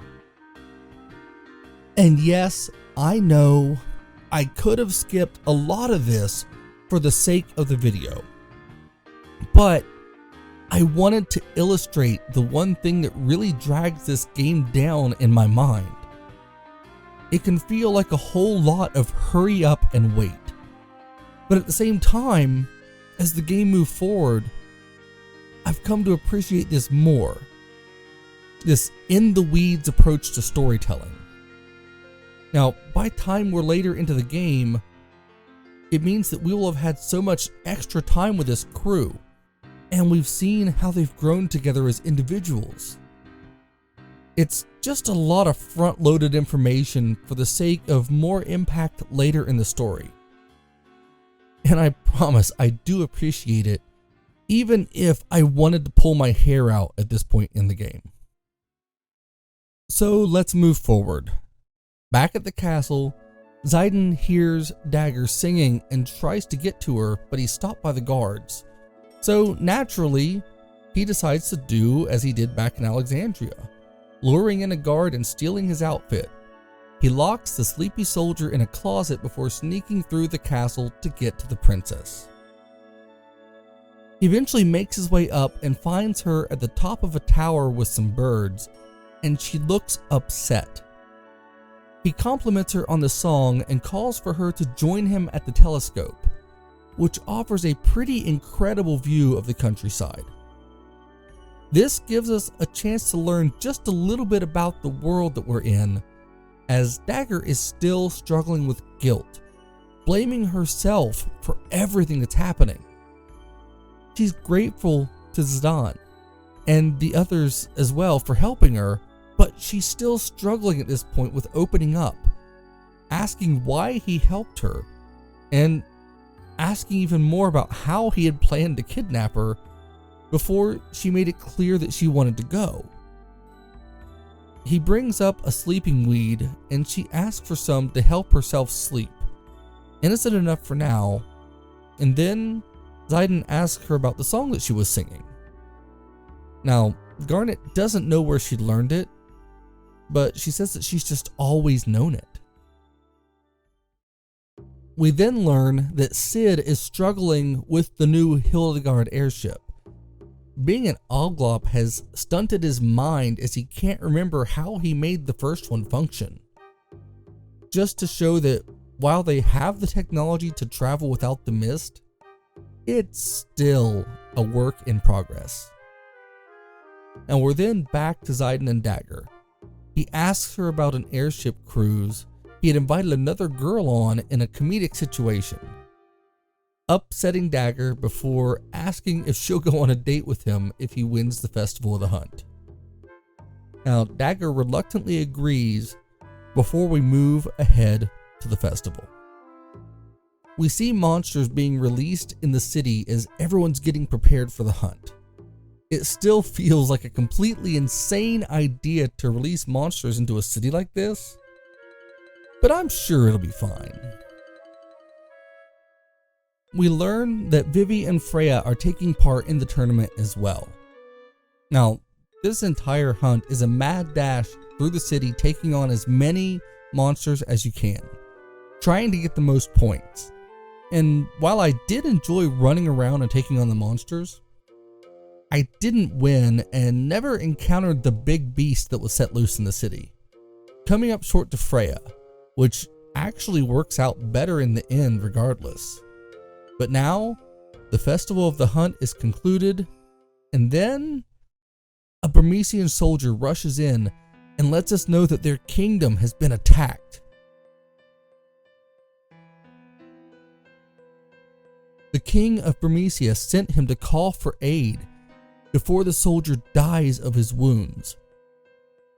He didn't know who attacked them, but they were outmatched. It was an army of mages. This is terrible, and worse, we know who was behind it. This is Alexandria. Freya lets us know that she is heading back to Burmecia, and Zidane insists on going with her to help. Vivi wants to go as well. The whole party discuss it, and Zidane says that Dagger should stay behind. She is furious with him as he's clearly worried about something bad happening to her. But before they can keep arguing, Sid intervenes and asks them all to stick around and eat before they depart, as the gate's going to take some time to get unlocked anyways. So it's not a bad idea to save up their energy. But then, as they're eating, they realize that something is wrong when Vivi says that he's sleepy, and suddenly they all drop into a deep sleep. Steiner freaks out too before Dagger tells him that she drugged them all with sleeping weed so that she and Steiner can leave and return to Alexandria. Dagger is hoping that she can talk some sense into her mother and end this before things go any further. Now, it's a bold move, even if naive, and yet Steiner, who still has yet to accept that the Queen is doing anything wrong, agrees with this plan. So now, the party is split up. The rest of them wake to realize what happened, but they think that she ran ahead to Burmecia, and they hope that they can catch up to her. From here, we head to the Dragon Gate to make our way out, heading to Burmecia and hoping that we're not too late to help. As we're on our way to Burmecia, I did take a detour into the swamp, and here we met Quina. Again, a name I'm likely butchering, but it's what I know. This character, I believe, identifies primarily as male, but it's of a race that's known as the Q or Ku, who are driven completely by food. Quina is a blue mage, gaining power by eating enemies across the world, and really serves primarily as a comedy relief. I wish there was more to say here, but there's not a lot. Quina leaves the swamp to travel with us to learn the ways to become a true gourmand, and from there, we make our way to Burmecia. But hey, it's better to have a party of 4 to fight than a party of 3. Now, we did learn here that Quail, Quina's mentor, looks like Vivi's grandfather. So he was apparently raised by one of them before his grandfather died, which led to him heading to Alexandria Castle. Just a bit more backstory for the little pint-sized powerhouse. After we pick up our large, hungry friend, we proceed to Gizmaluk's grotto. Now, this is the route to get to Burmecia, and we arrive to find dead soldiers.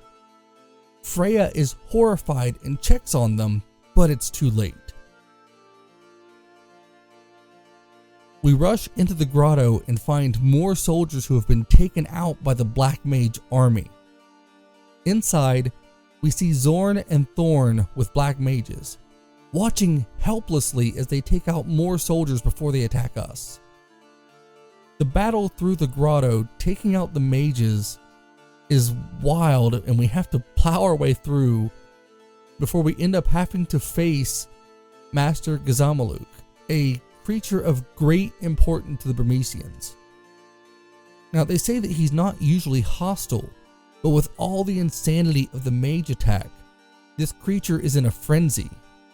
And after we reluctantly take it down, we head back to check on Steiner and Dagger.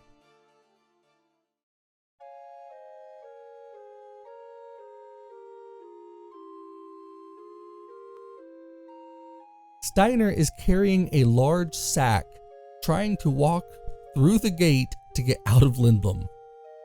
The guards there want to search the bag because of the missing princess. Now, they open the bag and find it filled with those nasty pickles. It's a nice subversion that cracked me up the first time I saw it. But once they decided not to search further, Steiner is allowed to pass. And once he finds a safe place, he lets the princess out of the bag. Now, given their description, I cringed so hard trying to picture how nasty that travel had to be for her, being stuffed in there with those nasty pickles. But from here, we hop a ride with the train to make our way back to the kingdom of Alexandria. Once they're on the train, the two start to relax. Well, Dagger does at least. Steiner is still his uptight, stoic self. Now, they do have a real moment here, discussing what they've been through up to now, as Steiner tells her how proud he is of the princess.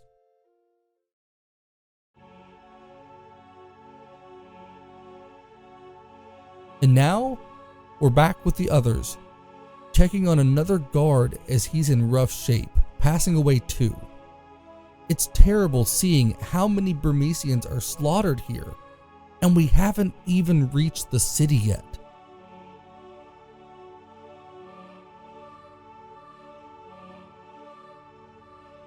Now, when we reach the city, it is completely wrecked. Freya tells us that she left 5 years ago, shocked to find herself back here and in such terrible circumstances. The other three are determined to do whatever they can to help her people. It's nice to see how they come together here. Burmecia is a land of eternal rain. The city is already in ruins, and the few Burmesians we find are all deceased. But when we reach the palace, we have to deal with the black mages led by those annoying jesters.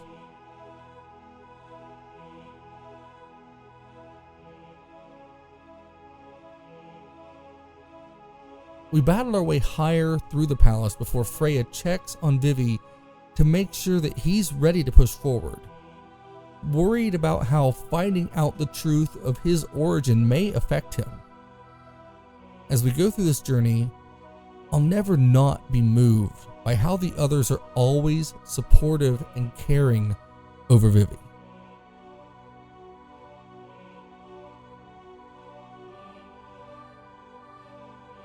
And as they're speaking with him, a Burmecia soldier comes running, thinking that Vivi is one of the mages.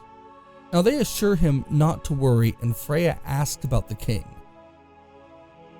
The soldier is abandoning his post to check on his family, not worried about their king now, leading us to push forward. Heading inside, we find two Burmesians, a couple, and the wife is trying to get her husband to get up so that they can run away.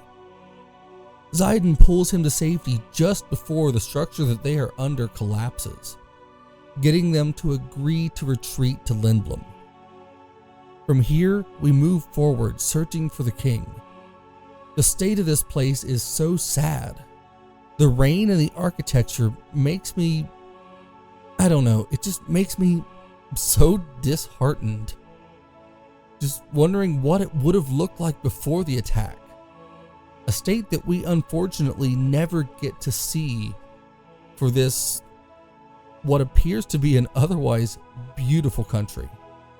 We reach the tower and the gate is shut.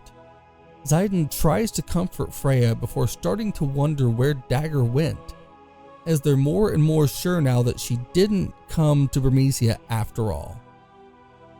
The crew scale a statue to get to the higher levels of the castle in search of the king, and they come to a balcony where they can see Queen Braun and her General Beatrix. The fears were all confirmed now. The Queen of Alexandria has wrecked the kingdom of Burmecia with her army of black mages. From here, we get a flashback from Freya.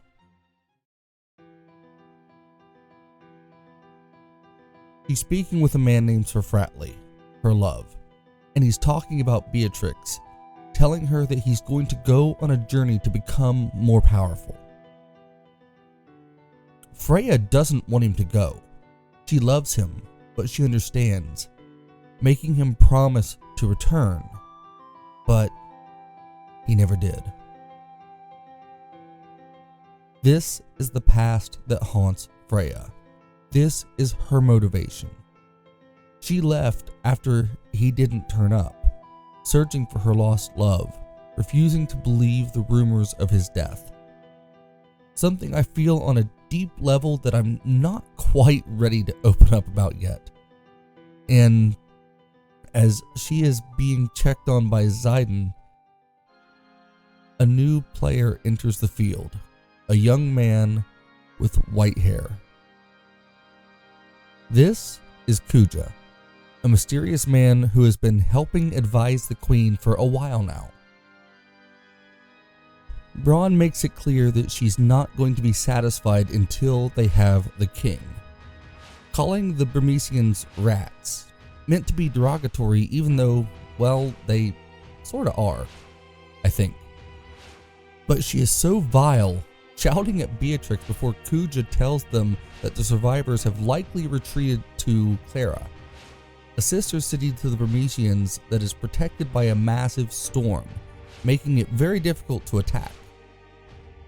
Freya and Zidane have never seen Kuja before, but they know that this guy has to be bad news. Freya is telling us about Cleyra's history and how the sandstorm should keep them safe when a Burmesian soldier runs up on the queen. An absolutely stupid decision. Freya leaps into action, Zidane and the others following close behind as she tells the soldier to retreat before we go head to head with General Beatrix. This battle is impossible to win. Try as you like, Beatrix is a total badass and wipes everyone out before sauntering off like nothing even happened, showing us the power gap between our party and the general. This battle is demoralizing, seeing us wiped out. I remember years ago when I first battled her, I felt totally crushed. Her power was insane. It was frustrating, but now I had something to aim for. I knew I could eventually get stronger. This wasn't a well-oiled team after all. We're not members of Soldier or Seed. Nine's cast is an ensemble of misfits coming together to fight the odds. This was the first time in the game that this truly hit me. This is how a game sets landmarks. We could see her power, and we knew that we had to become stronger. It was humbling, but now we see the strength of the enemy. And as they're leaving, Kuja takes note of Zidane, taking a small interest in the thief before he departs on a white dragon, leaving us there in the rain to ponder our defeat. It's an incredible scene and caps off the first disc of the game. At this point, I remembered how confused I felt the first time around. I had been powering through the game quickly in a rush because of everything that was happening, and I was stunned to realize that I had already finished the first disc. This time around, I spent more time exploring, leveling, and when I got there, I felt like I had accomplished something. This game does an incredible job of dropping just enough to keep you pushing forward, wanting to find out what the next step is despite the grueling slow start. By the end of the disc, the story had picked up. The world is at war now thanks to Alexandria, and the party has been soundly defeated by the enemy's general. Now, as we push into the next disc, the game is wide open, and we have more questions than answers, which is a perfect way to wrap up the first disc of the game.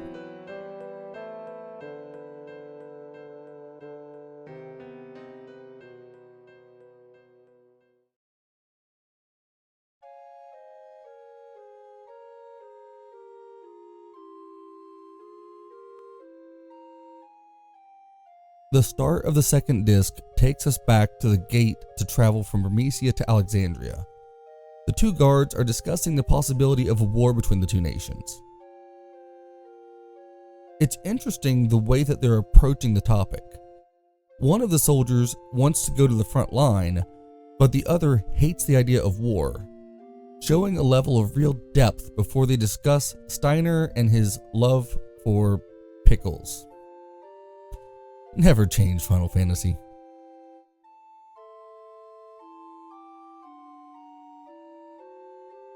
But now, we're back with Steiner and Dagger on the train. Dagger's asleep and Steiner is lost in his thoughts. He still refuses to believe that the Queen would ever be the wicked monster that we know her to be. I kind of feel bad for him.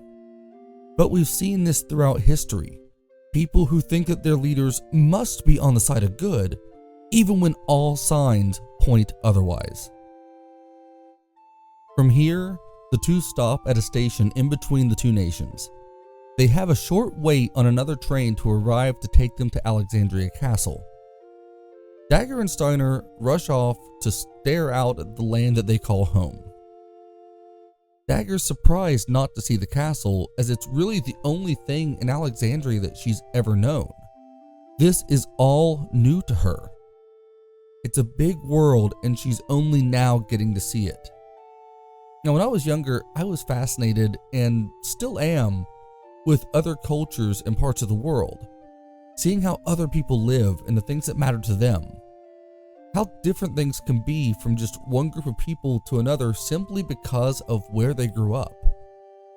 Now, I grew up in a small town in the Bible Belt, and only when I started to think outside of my bubble a little bit more, especially, through the internet, I started to learn more and get to speak with people from the rest of the world, and that's when I finally realized how sheltered my entire hometown area was from the outside world. Now, we're experiencing that same thing through Dagger, and as they're exploring the small station, we run into Marcus. He's with Senna, who missed his ride back to Lindblum. Now, when we follow them back to the other room to meet up with them, we find Steiner confronting the Tantalus members, who seem completely unimpressed by him. Steiner is still as over-animated and worked up as always. And thankfully, Dagger is as sick of it as I am at this point, and she tells him to leave her be so that she can talk to them. Then, the cable car for Alexandria arrives. Marcus is taking that along with Steiner and Dagger. The three get in the car, and Dagger asks why Marcus is heading to Treno. He says he's working on a way to save Blank, who was turned to stone while saving us in the evil forest. They've decided they're not just going to abandon their friend. The two then start to argue a bit about Zidane and why he's not with her before the car stops and the conductor says that there's a demon blocking the path. We head outside to see what's going on, and we find that the third Black Waltz is still alive. He's blocked the path and he's out to capture the princess. This creature is in rough shape, but he's still extremely dangerous, barely functioning and looking like he may collapse or even explode as he limps closer to try and destroy them. Despite his condition, the Waltz is still a powerhouse, but in this weakened, crumbling state, it doesn't take too much before they can take him out. And because I like to be transparent, I struggled so much for the past several sections of this story in my scripting process, because I somehow recorded from the arrival to Lindblum up until now without capturing any audio. So when it kicked back in at the end of this battle, I felt elated. As great as this game is, losing the music crippled the story for me and genuinely made that section up to now take 4 times as long to get written as it should have. But now the battle is over and the car is ready to move forward. Dagger sits down with Marcus, who has noticed that she's changed, and by now we can too. She's matured and she's coming to see the world through a wider lens. It's heartwarming to see how she's growing. And then I remember that she and Zidane are only teenagers, basically kids. Though I never would have been okay with being called a child when I was 16, but these days I call people kids that are in their 20s, and now I get it. It's not really meant as an insult as I used to think it to be. Seeing these kids on this grand adventure, I envy them. And I'm proud of the way that they're growing up in the story, which I know could easily sound cheesy, but since it's a game, the thing for me is if you're really invested in these games and their stories and the characters like I am, you can start to see them as people, maybe even as friends, as important. And then being proud of them isn't exactly that cheesy, and it kind of makes a lot of sense. Or you may think that I'm being cheesy, and that's fine too. We learn here that the cable car we just traveled in was meant to show the unity between these two kingdoms. And it makes me sad knowing that they're on the brink of war now. Seeing how time can change. This cable car system was for the 20th anniversary of friendship between these two nations. And we don't even know how old the car system is. And to see how things have changed, how the relationships between the two nations can crumble so easily and rapidly, brings me far closer to thinking about real life situations than I ever want to with these retrospectives. And it's my hope that someday I'll look back on this part of the video with relief that things got better instead of worse. Or at least that's what I hope.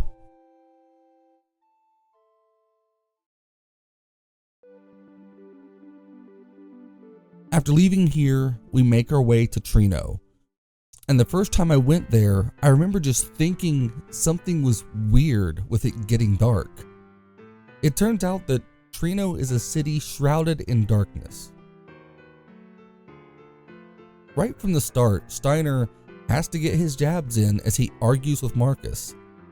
And I love how they all just ignore Steiner's nonsense. Dagger takes off as he's arguing, and when he's in despair over her walking off, Marcus departs too. And from here, we're back into the active time events. Dagger is walking through a narrow passage and a pickpocket rushes by being chased. As they pass, another person walks by, and the result is that Dagger is out 1,000 gil.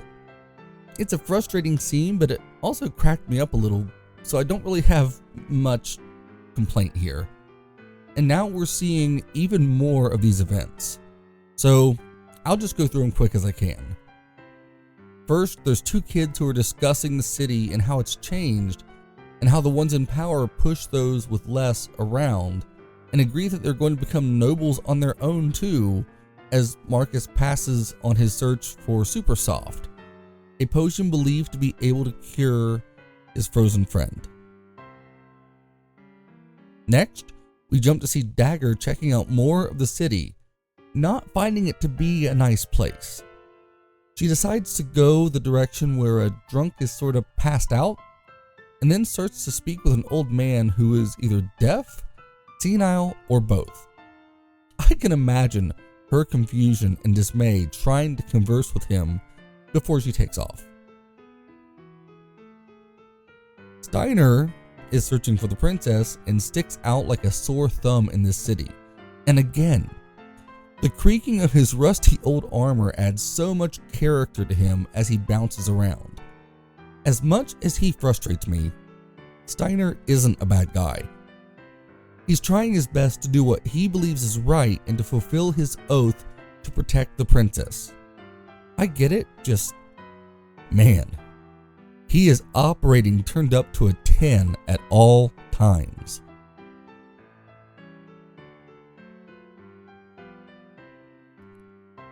Eventually, Dagger makes her way to the auction house, and this is the first time that she gets a good look at Kuja, though she has no idea the importance of the man yet.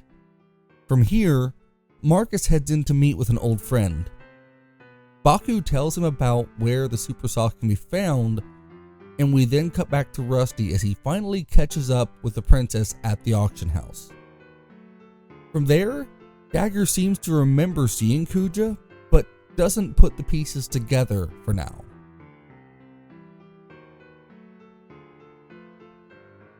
We then head out in search of Marcus, finding him back where he met up with Baku. And on the way, we notice a wanted poster for someone who must have upset someone since he has a 10,000 gil bounty. And we'll get back to that later. But for now, we need to head back to a dock with Marcus to meet up with Baku. Having to decline Steiner's plea to turn back. And it was kind of funny seeing him pleading as he follows after us. Baku calls out for him for being so single-minded before we cut back to Kuja in the auction house.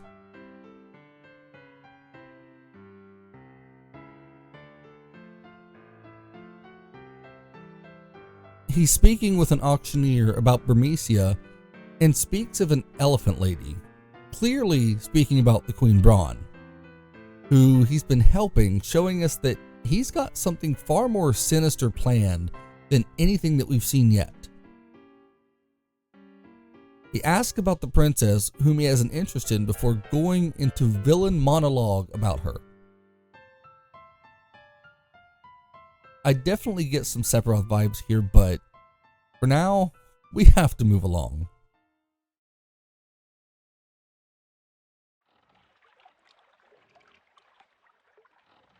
The crew are on a boat headed to break into a house, and Steiner is deep in thought.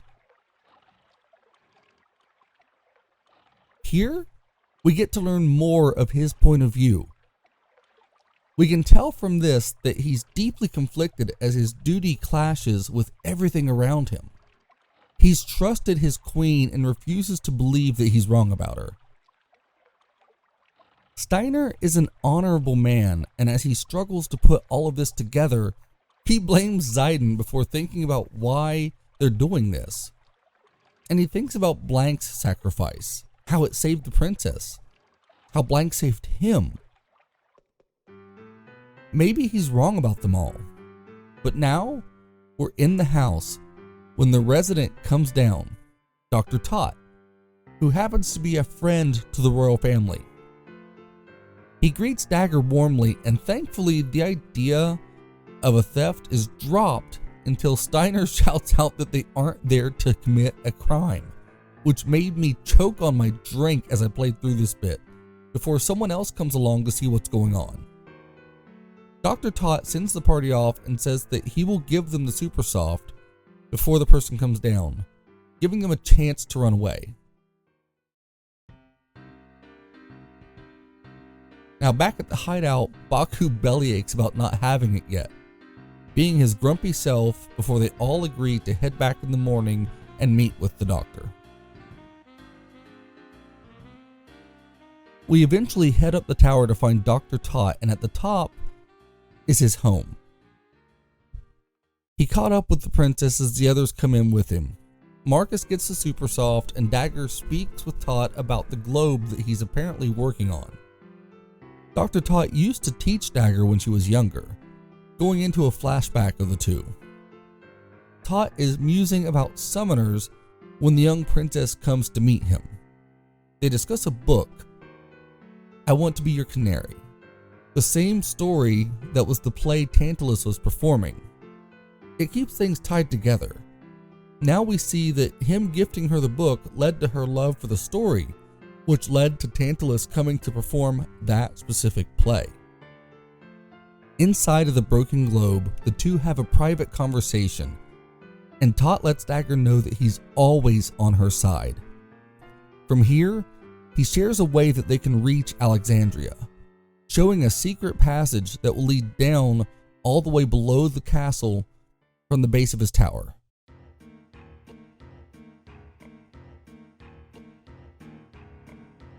He warns her that the path may be dangerous before we head down to find out what he has planned.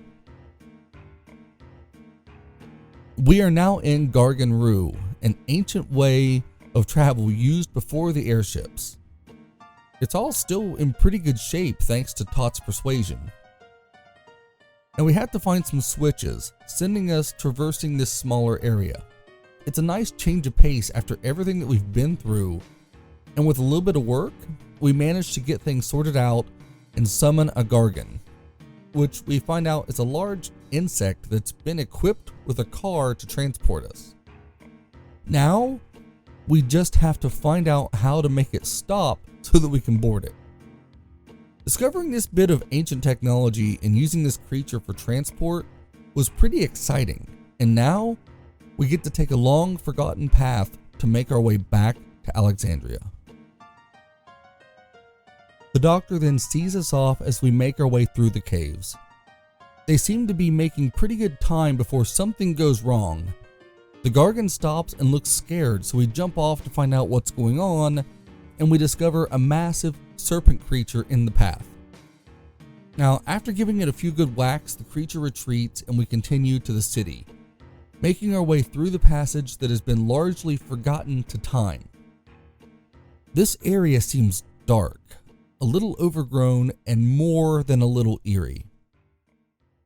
This place was made to keep enemies of the kingdom out. A trap. And of course, being that it's a trap, we walk right into it. From there, Zorn and Thorn show up to gloat about the capture, saying that we're all under arrest, telling them that the Queen has ordered their arrest before we fade to black, leaving their fate uncertain.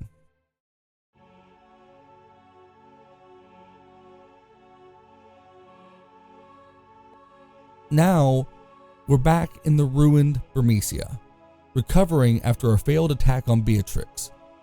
They're planning to go to Cleyra, knowing that they have to do something. Everyone is in agreement to go there. Freya asks about the princess, and Zidane swears that he'd never forget her. But for now, they have to act. He's sure that they'll see her again soon, and from here, we head out to make our way to Cleyra.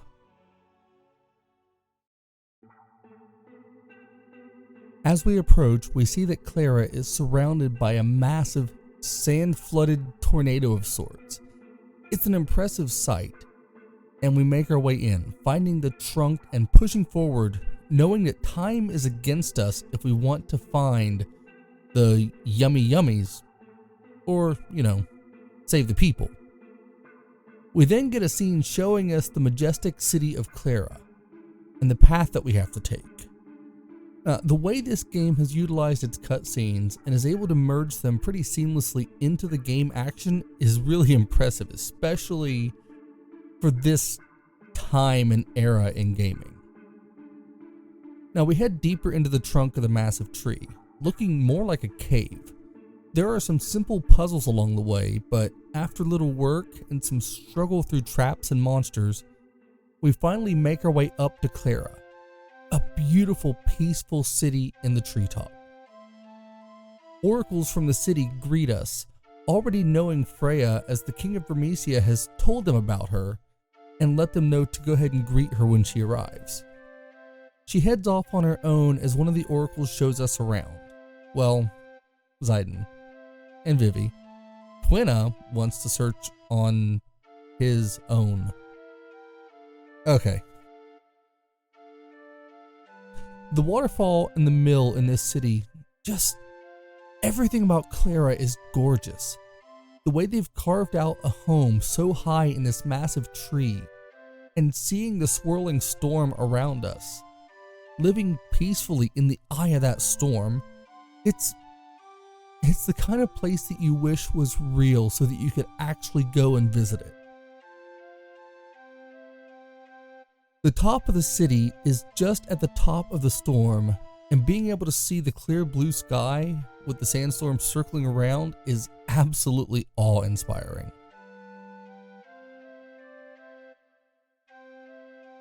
After the tour, Vivi and Zidane separate. Now while that's going on, Quina is scaring the citizens while searching for food, and Vivi's having a tough go of things. I mean, he looks like the Black Mages, so the refugees are terrified of him. Cleyra feels tense. Only a small number of refugees escaped the slaughter. An entire race almost completely wiped out, all because of the madness of a queen with the power of an evil, mechanized army at her back. Eventually, Zidane catches up with Quina, who leaps down into a sand trap, forcing us to give chase. Now, once we get to the top of the tree again, a soldier comes to report to an oracle that an antlion is attacking a child. The oracle seems unbothered, so we rush with the Burmesian soldier down to help the child. When we get there, Vivi is in horror as his friend Puck from Alexandria is the one being attacked.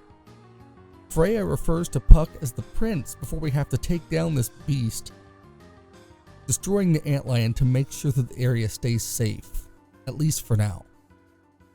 Once the battle is over, Freya speaks with the prince, who seems absolutely unbothered by what just happened. We find out that Puck went missing shortly after Freya left Burmecia. The young rat boy is dismissive of Freya and doesn't want to see his father, acknowledging Vivi before rushing off. Vivi then gives chase to young Puck before we head to meet with the king. The king doesn't seem any more bothered by Puck's disappearance than Puck was about being gone all this time. The high priest of Cleyra then approaches and asks Freya to take part in a ceremony to help strengthen the sandstorm.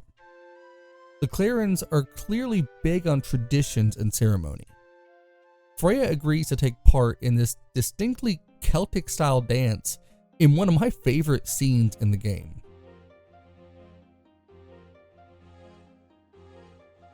The ceremony here reminds me of some of the old school set pieces from the earlier games in the series, brought further to life with the greater graphic capabilities of the PS1.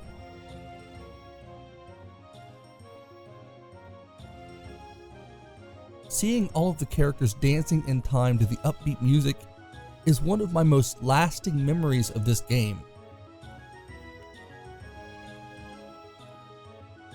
And when the strings break, sorrow sets in.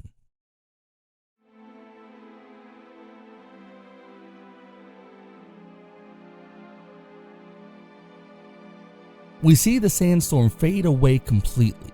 The magic that protected Cleyra is lost, leaving the people vulnerable. And this wasn't the doing of the evil queen or Kuja, just the failure of the strings on the harp. Something so simple.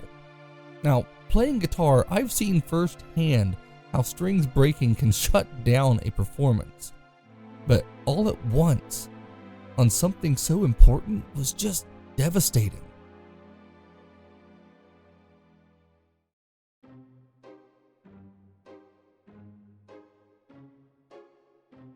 Now, we head back to Steiner and Marcus, locked in a cell hanging above some Alexandrian soldiers. They're trapped and the princess is locked in her room, all prisoners. She's torn about her mother acting so strange, saying that it's been this way since her birthday, and that a tall, mysterious man had visited them on that day, speaking about Kuja. But before she can put it all together, Zorn and Thorn summon the princess to go to the queen. The two rush in and force Dagger to go with them to see her mother. This reunion was far from a happy one. Braun calls her daughter closer and Dagger asks if she was the one responsible for what happened in Burmecia. The queen spins a fake story of the Burmesians giving her no choice, that they were plotting an attack so she struck first. And thankfully, Garnet doesn't believe the lie, and it's hard to blame her with everything that she has seen. Then, Kuja walks in, talking about all this like it's one big play, because it all just seems to be a game to him, and he's the only one who really knows the rules. He puts Garnet into a deep sleep, commenting on her beauty before the two clowns are summoned to extract the Eidolons from Garnet. Now, Eidolons in this game are summons for the series, or Guardian Forces if you're a fan of Final Fantasy VIII. Apparently, the princess possessed Eidolons inside her and had the power of a summoner, so the queen wanted to claim them for herself, and here, it feels like hope is quickly fading.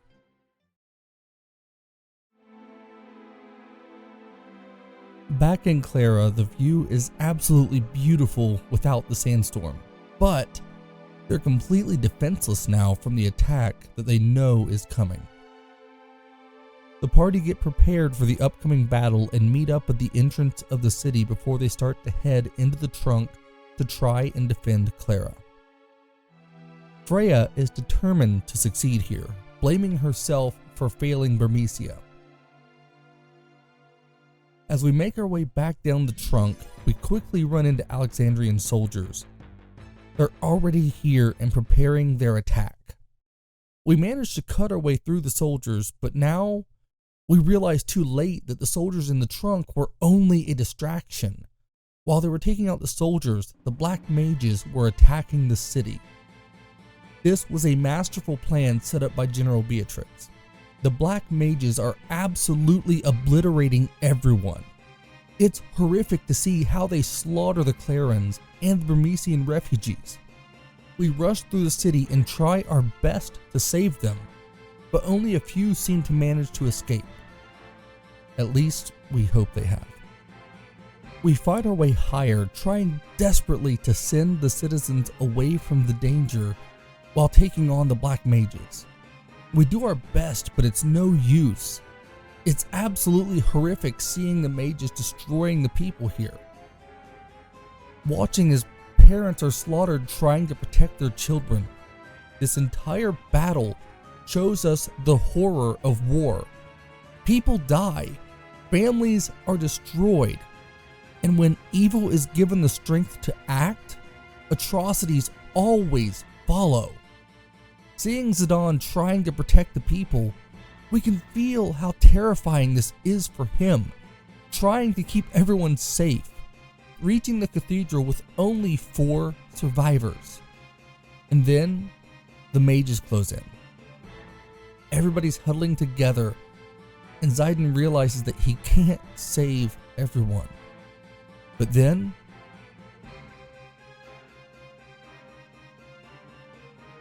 a dragoon leaps into action, taking out the mages and saving the remaining people. Zidane doesn't take time to ask who he is as they all rush inside.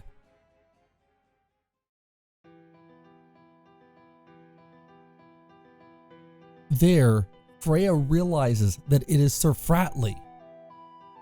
Her Fratley. She goes to him, barely believing that he's there. Freya tells him how she has searched everywhere for him, laying her love for him bare for him to see. She had thought that she would never find him again, hearing that he had passed, and as she's overwhelmed, he approaches and asks her who she is. He's forgotten. Fratley suffers from amnesia. He doesn't even remember anything about Freya. His past is lost to him, and Freya is crushed. All this time, all these years, and he was here. But the Fratley she knew, all his memories are gone. Zidane tries to intervene, but it's clear that Fratley is a good person. He's not trying to be cruel, but he doesn't remember anything. When I was younger, my heart broke for Freya here, but now, as an adult who has chosen to become a pro wrestler, having had several nasty concussions in my time, I feel a real sinking in my heart, and it breaks for Fratley. He doesn't even know what he's truly lost. Wounded sometime in the past, he lost everything. And even here, in front of them, as he should have all that he's lost. He can't even see it. Instead, rushing off. And I don't feel that he left out of any bad feelings towards them or any malice. But being with people who know him and not knowing anything about them had to be extremely hard for him.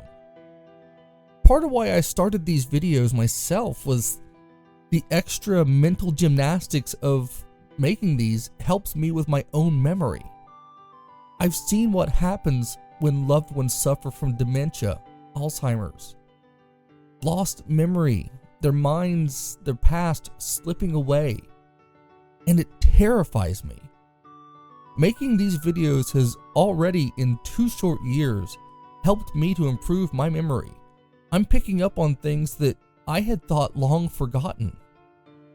And while this section of the game is extremely emotional just on its own, when I see the drama of Fratley and his loss, that fear creeps in, that desperation to avoid that being in my own future. And just as I wrapped up the writing for this part, the general entered the cathedral, holding the high priest at sword point. Beatrix takes the Claren's magic stone that was attached to the broken harp and rushes out. We give chase as the few remaining watch them, afraid to intervene. We confront the general outside, determined to take her down this time. Beatrix has to pay for this. All the bloodshed, the pain. We have to stand up to her now, but despite our best effort, we don't.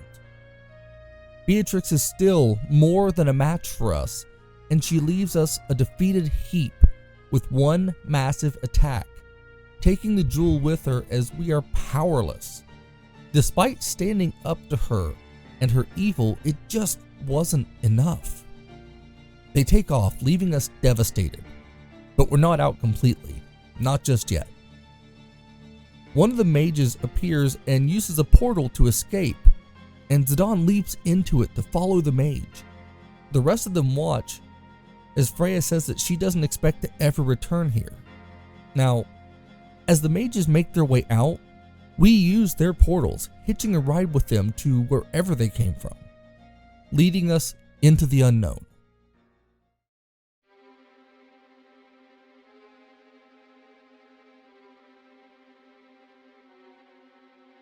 We then see Braun on an airship. She doesn't care at all about her daughter. She has her Eidolons now, and she uses their power for her evil bidding. Summoning Odin, one of the most legendary summons from the entire series, as he comes racing down to attack Cleyra, driving his spear into the tree and completely decimating it.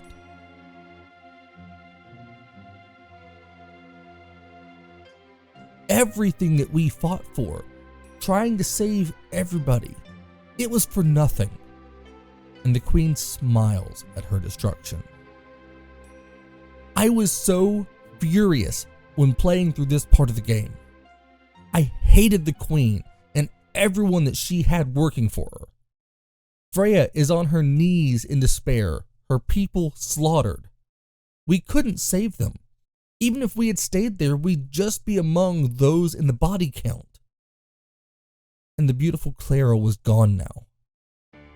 And we're hiding on an Alexandrian airship, seeing the general returning to the ship and speaking with one of her soldiers.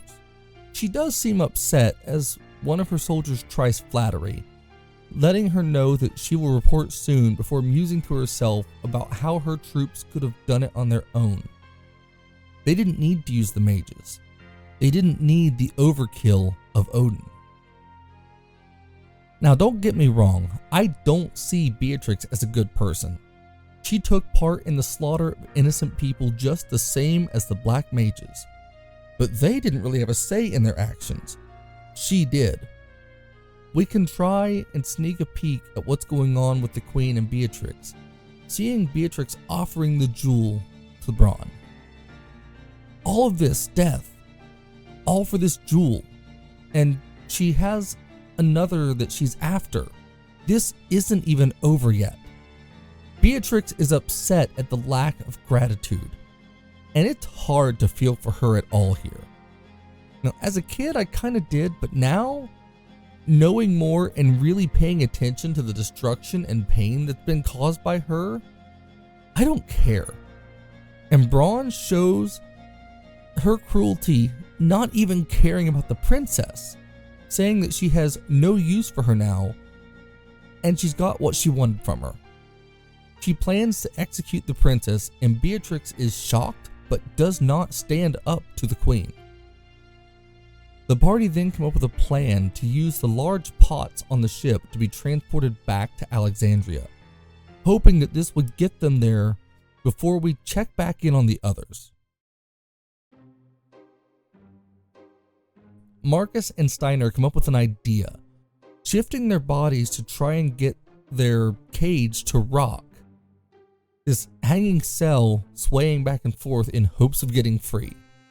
And it's a small thing, but it was refreshing to see Steiner working alongside Marcus to try and get themselves free. Eventually, they managed to rock the cage enough to actually hit the balcony and get out. From there, the two make their way back up into the castle to try and find the princess. Now, as they escape the dungeon, Marcus takes off to go rescue Blank, and then the others teleport in, reuniting with Steiner before rushing off ahead of him to go rescue the princess. They come back, and Vivi tells Steiner that the queen plans to execute Garnet. And we've only got a short time until the queen returns, so we have to move now. We rush up through the castle as the timer counts down to the queen's return, knowing that if she shows up with Beatrix, we're done for. The party find a hidden route in the room where the queen and Kuja had incapacitated Dagger, and make our way down to where Zorn and Thorn had taken her to extract her eidolons. When we get there, we have to dispatch the terrible twins so that we can get to Dagger, making short work of the two before we rush to her side. Dagger is unresponsive, and Steiner is convinced that she is dead, completely in despair as the others quickly realize she's breathing. From here, we take the princess out of the room, knowing that we have to get out of here. When we get back into the main castle, Zidane says that Dagger is just tired and that she'll be fine, placing her down to rest on a couch. Steiner tries to get Zidane to blame him, but he's got more important things on his mind. He's worried about the princess, and then Beatrix walks into the room. Zidane leaps into action, standing up to her again. We're stronger than before, but still not enough. She wipes us out again and tells us to never step into this land again before Zidane forces himself to his feet. He confronts her for the sake of the princess, and then Beatrix realizes that Dagger, Princess Garnet, is there.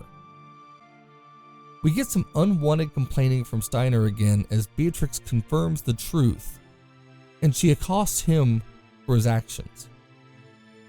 Beatrix admits that she's been wrong and that she wishes to protect Dagger. She apologizes to Freya for the slaughter of her people, and while Freya doesn't accept it, she lets things go so that she can save Dagger. The general tries to heal her as the clowns insist that it's useless, but she doesn't give up. This general that we have witnessed committing genocide put in all of her effort, and she manages to save Dagger. And then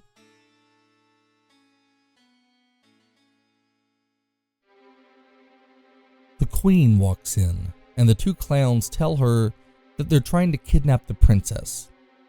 The queen demands that they throw Dagger in prison, and Beatrix pleads with Braun. Freya and Beatrix stand up to the queen as the others retreat, giving them a chance to escape even as they're being pursued by a Bandersnatch. Now, as we run, we eventually fall right into the same trap from before, but this time Marcus and Blank save us. Apparently, in this short time, Marcus was able to use the Supersoft and save his friend. The two open the gate so that they can retreat, allowing the rescue to work. From here, we head back to Gargan Roo. There, we comfort Dagger. She's upset that they're all fighting for her, but we assure her that it's not something to worry about. They're doing the right thing, and she doesn't need to feel guilty. Then, the Gargan stops, being scared by a monster. We take the monster serpent out and we get back on the Gargan carriage before another serpent gives chase, sending us on a fast, mad dash as we go right past our stop and continue along as we're moving way too fast. Eventually the carriage loses control as we leave the cavern, crashing out. From there, we discover that Zorn and Thorn are unable to get to the Queen as she is angry with them. The two overzealous clowns left dejected, rushing off before the Queen meets with two mercenaries that she's called for, Lanny and Amaranth. It turns out that the former is the man that was on the wanted poster in Treno. The Queen wants them to bring back a pendant that Garnet has found and to assassinate Vivi, seeing him as a rogue mage. Amaranth asks about the boy with a tail, apparently knowing Zidane, and after getting confirmation, he leaps down off the balcony. Then, before we can even process that, the Queen finds out that her fleet has arrived and declares that they're going to depart immediately. Now, we don't know where they're going yet, but it can't be good. And from here, we check back in with the party.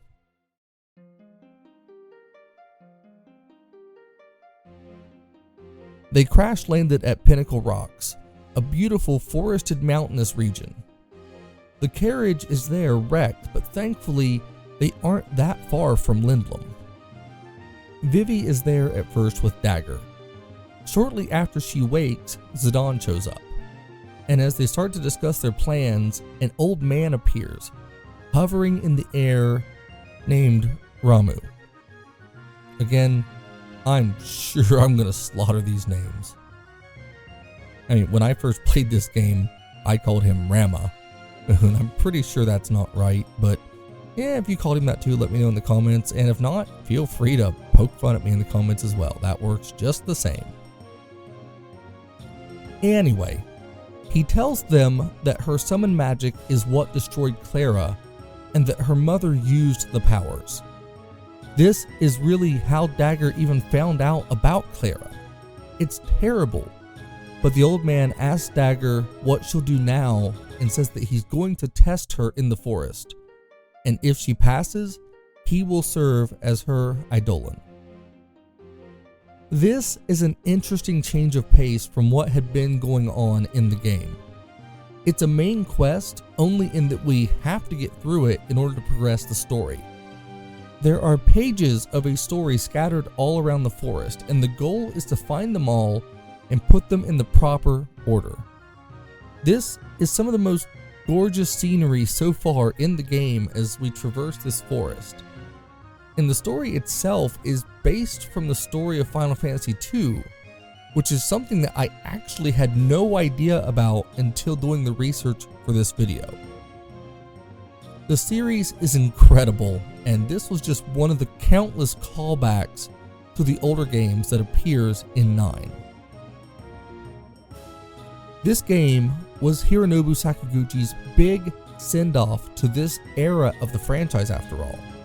So, he was sure to include several elements to reference the previous 8 games. Some nice fan service, and really, I don't think any of it detracts from the story of 9, which could have been easily done in favor of fan service, but there's always a give and take. Anyways, they did a great job with 9. After we lay out the story, he agrees to join Dagger and lend his strength. Given what she has gone through, it's refreshing to see this, showing that even in dark times there's always a glimmer of hope. After Dagger walks off, Vivi muses that he likely would have joined her either way, and from there, the Eidolon speaks to them, agreeing that he chose her because she's young and has so much potential.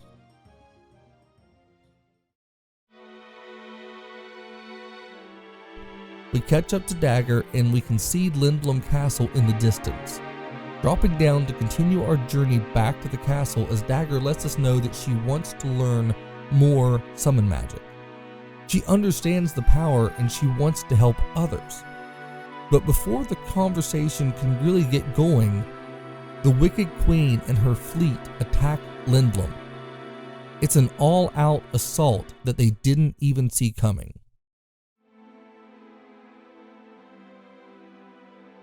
The soldiers there are overwhelmed by the black mages, who rush into the city and destroy everything just as they did in Burmecia and Cleyra. It's another nightmare. We rush ahead trying to get closer, even though we know that we're too far away to be of any help.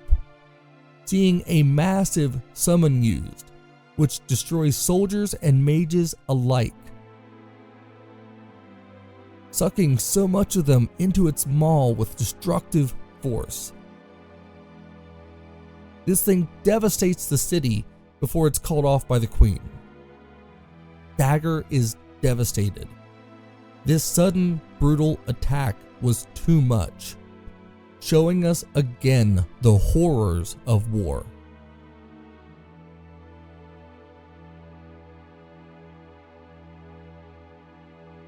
When the party finally make it to the city, it's quiet. We see a guard laying there lifeless and head inside to see the destruction. There are soldiers from Alexandria all around, and the citizens are struggling to put the pieces of their world back together. This whole situation is heartbreaking. To see the destruction that can come, all at the hands of a leader who is power hungry. The soldiers from Alexandria are even surprised at how fast Lindblum fell. No match for the magic that the Queen is controlling. We eventually get to the castle and learn more about how the city fell as fast as it did. The regent is still alive, and one of his guards takes us to him, learning here that he surrendered quickly to spare his people. He knew that they were outmatched and overwhelmed by the power used against them. Before we see, some of the soldiers brought Vivi to him, thinking that he was one of the mages. But thankfully, the minister and Sid both knew Vivi and were aware that he's not part of this. But man, the idea that just because the way he looks, they targeted him as an enemy. This game really tiptoed on some controversial political lines. Now from here, they start to make plans to hunt down Kuja, thinking that he may be on one of those outer continents where there's no mist. They have pieced together how things changed since he showed up in Alexandria, and they hope that stopping him would at least take away Braun's supply of dangerous mages. Dagger is worried about the others, but Zidane and Vivi remind her who they are and assure her that they're fine. So now we're off to find a way to the other continent to search for Kuja. They aren't sure how to get there, but Sid tells them of a cave system that they can take that might get them there. It's a massive long shot, but there's reason to think that the cave might lead them to another continent. Once we reach the trolleys, Sid lets us know that he has set up a diversion for us to take to the excavation site, telling us that this excavation site is the key to getting to the other continent.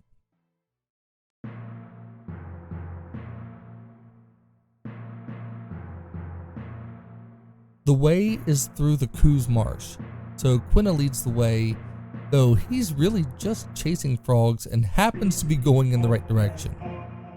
But we reach the site and it looks like it hasn't been used in ages.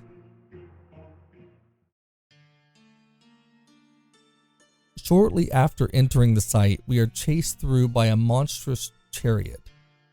I had worried that this section would get bogged down, but this kept things fast-paced as the party tried to evade this nightmare on wheels. And then, once we managed to evade it, we run into Lanny, who is one of the two mercenaries that was sent by the Queen. She attempts to get Dagger to hand over the pendant that the Queen wants, and makes it clear that she doesn't give a damn about Garnet. We have to fight with her, and once she's dispatched, we push forward, finding Gargans in the site, but not tamed ones like we met before. Still, Zidane hitches a ride to another level, and we use the water flow to direct the Gargans to get through this excavation site. There's a few more puzzles, and this is an excellent dungeon for the game, but we're here for the story, and it doesn't take too long before we come out to the new continent, a land without mist. This continent looks barren aside from some forests, a vast change from the mist continent. Now, we're left to our own devices here, but there's really only one place to go for now. Conde PD, which I'm sure I've also just slaughtered. There's a bit of playful banter here from the party outside of this village, or whatever we're going to call it. It's a unique place for sure, full of strange green-skinned dwarves. The party splits up here to explore the village. The people are friendly but clearly not used to outsiders. It felt like an entirely different world here. They seemed untouched by the cultures on the Mist continent. I actually lost track of the goal for a while here, just traveling about the village before remembering that the purpose of being here is to chase after Kuja. It was easy to just get lost and caught up in the exploration, until we ran into a black mage. He wasn't hostile and was speaking with a dwarf before rushing off as Zidane and Vivi walk in. They're totally shocked by what they're seeing. Vivi gives chase, leading to Dagger and Zidane chasing after him before they reach the gate of the village, where one of the dwarves talks about the mage that they just saw. He tells them about where the mages come from deep in the forest, and now, as much as we need to chase after Kuja, we've got to find this mage. For Vivi. We make our way into the forest, and there are signs all over leading to different directions, and two roads to choose from. The trek here is a maze. Follow where there are no owls and you'll eventually get somewhere, catching up to the black mage as he's opening up a magic veil that hides where he's heading. And then, we find it. The Black Mage Village.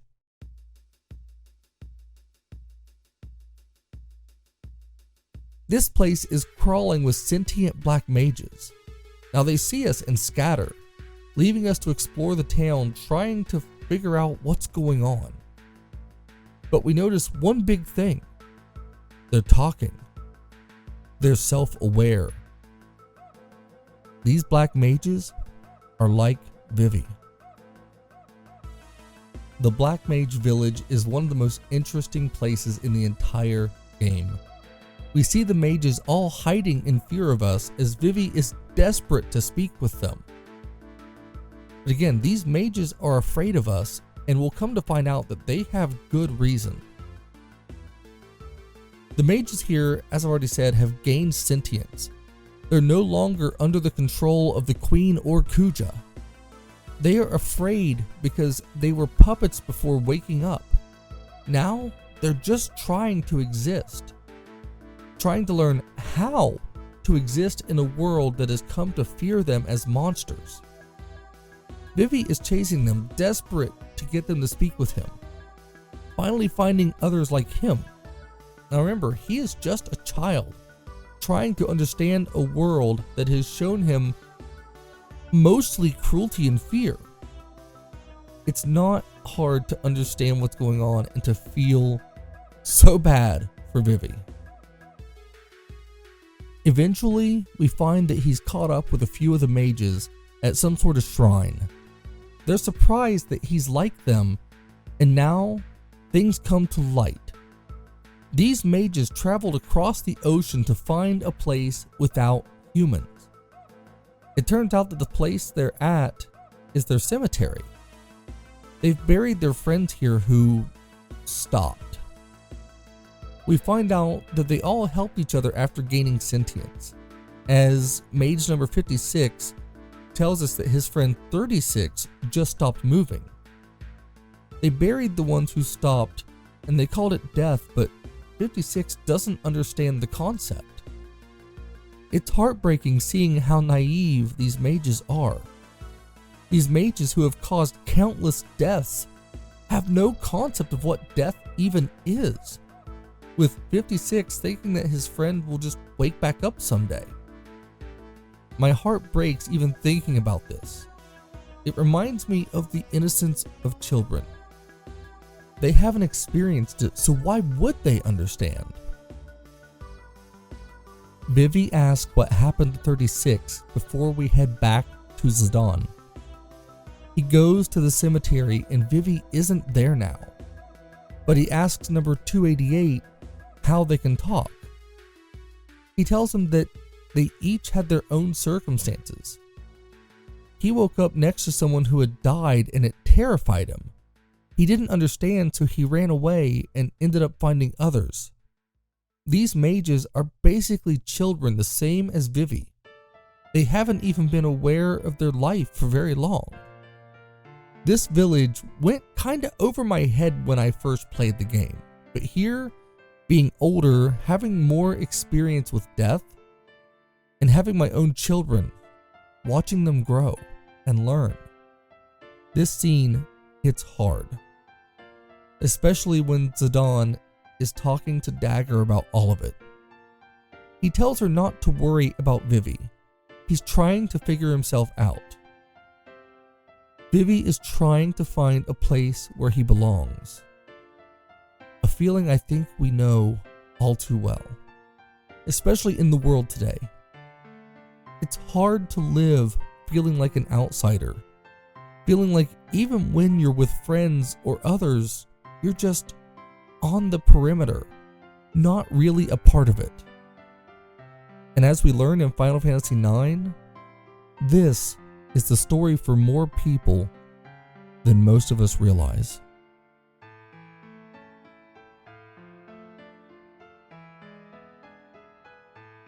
Zidane is the same as Vivi in this regard. He doesn't know where he came from. He doesn't have roots. No place that he feels is truly home to him.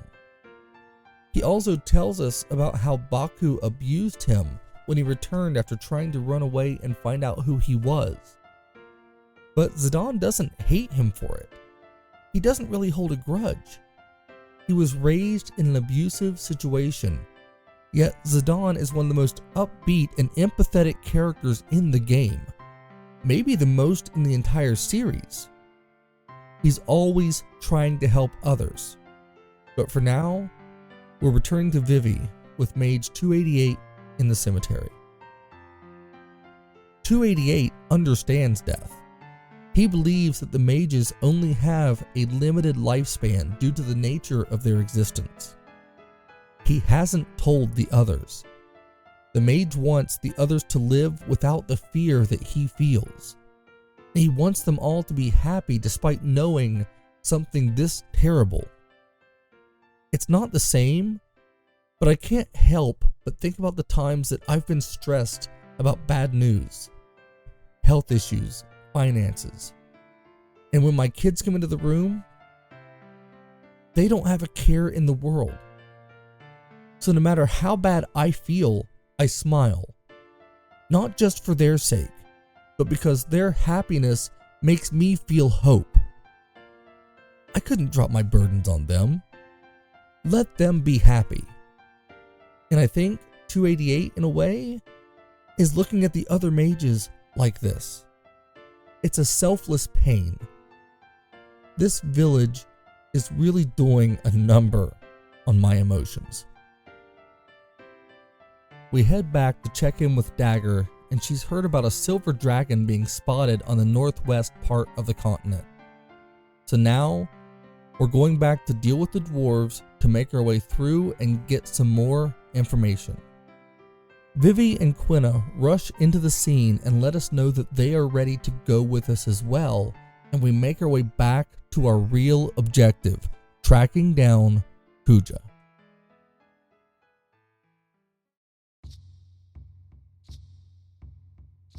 We get back to our strange friends to learn that there's a ceremony that we have to go through in order to proceed beyond the village. You have to be married. It's a sacred tradition for the dwarves, so we lead to one of the most amusing and heartwarming moments of the game. We have to get married. Zidane and Dagger agree to go through with it, seeing it as only a way to progress. They don't really mean it, but it does seem to really mean something to them. Zidane hopes that this means that she likes him. His mind is racing during the ceremony, and when he goes to kiss her, yeah, the honeymoon stage didn't last long, but now only two of us can proceed. Zidane then suggests that Vivi and Quina get married. It's an interesting scene. He clearly just means it as a way to fake it to get through, but when they're hearing the vows, Quina looks to Vivi and is so happy. It's a pretty heartwarming moment, even in the simplicity. But then, we hear of a thief and the scene ends. A purple-haired girl runs past and manages to escape, running off into the wilderness, which I guess you could probably call it a wasteland. There's not much out there. They say nobody can be out there, yet clearly that girl is from somewhere out beyond. And we'll get to her soon. In fact, just outside the village, we find the girl hanging from a tree branch.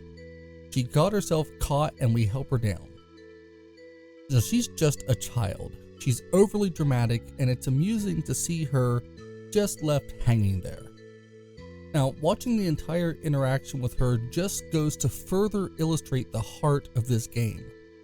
Even when there's massive stakes, the game has this feeling of peace. It's something that I can best describe as warm, familiar, friendly. We're introduced here to Eiko, a summoner like Dagger, but this girl has a horn on her head. She's thankful to us for saving her, and she invites us to her home. The girl wasn't a thief for any nefarious reasons. She's just a hungry child. When we get to her home, it's a ruin, and it's full of Moogles. They are Eiko's friends, and they have helped to raise her. This village is the home of the summoner race, or it was. It's just rubble now, and yet this little girl lives here with the Moogles, and she seems so excited to have visitors, especially Zidane. The girl clearly has a crunch. The girl clearly has a crush on our monkey-tailed hero. Eiko has so many questions, and as she's asking them, Zidane realizes that Dagger looks a bit off. Something is bothering her, but even she doesn't seem to be able to place it for now. Eiko takes off to work on preparing a meal for her guests. Madain Seri is a place for reflection. Vivi takes time here to try and come to terms with everything that he's just learned about who he is and the other mages. He is forced to face mortality while still just being a kid. It's absolutely unfair, and when he asks himself why he's shaking, I just wish I was there to give him a hug. He's just a little guy after all. Dagger is reflecting on the location, a village of summoners, Eidolons. She had them before and didn't know how to interact with them, and she realizes how empty she feels with them gone now. Dagger's not sure why, but this place feels familiar. It's a lot to come to terms with, especially with the impending issues around the betrayal of her own mother. Quina is looking for food and jumps into the water. Not everyone has a deep issue at all times, but from here, we get a good glimpse into the spirit of Iko.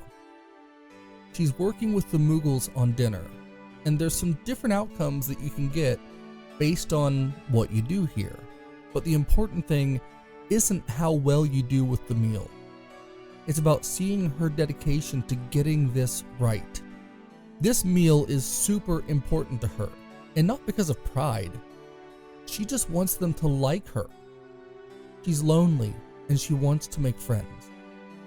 It's a terrible feeling to be alone. And when she speaks to her dead grandpa that she doesn't want to be alone anymore, that scene breaks my heart every time. Eventually, Quina shows up and helps Iko with the cooking, putting his skills to good use to help her and to bond with the child before we head back to Dagger and Zidane in the Eidolon Wall. This place documents many of the Eidolons that are known to exist, many more than Dagger's familiar with, and she's captivated by what she's seeing here. When we get back to Iko's house, she and Quina have put together a delicious meal for the party. Now, during the dinner, we learn from Iko that 10 years ago, the village was struck by a natural disaster, and it killed most of the villagers. Her parents died when she was very young, and she was raised by her grandfather. Another tragic story, but she seems to be fairly well adjusted for a girl who lives with Mughals in a ruin. It's clear that she's infatuated with Zidane, and after a bit of conversation, she tells him that she's able to break the seal on the leafy tree, but that she won't do it, so we end up heading to sleep, preparing to move on without her in the morning. As the party is preparing to go, Dagger asks to come back later. The murals, the history, it all really is sticking with her. She also asks about Iko, and Zidane is concerned that she's too young. And then she pops out to let them know that they need her to come with them. Oddly enough, Quina isn't here at this point, so we move on with this lineup, which, from a magic perspective, is stacked.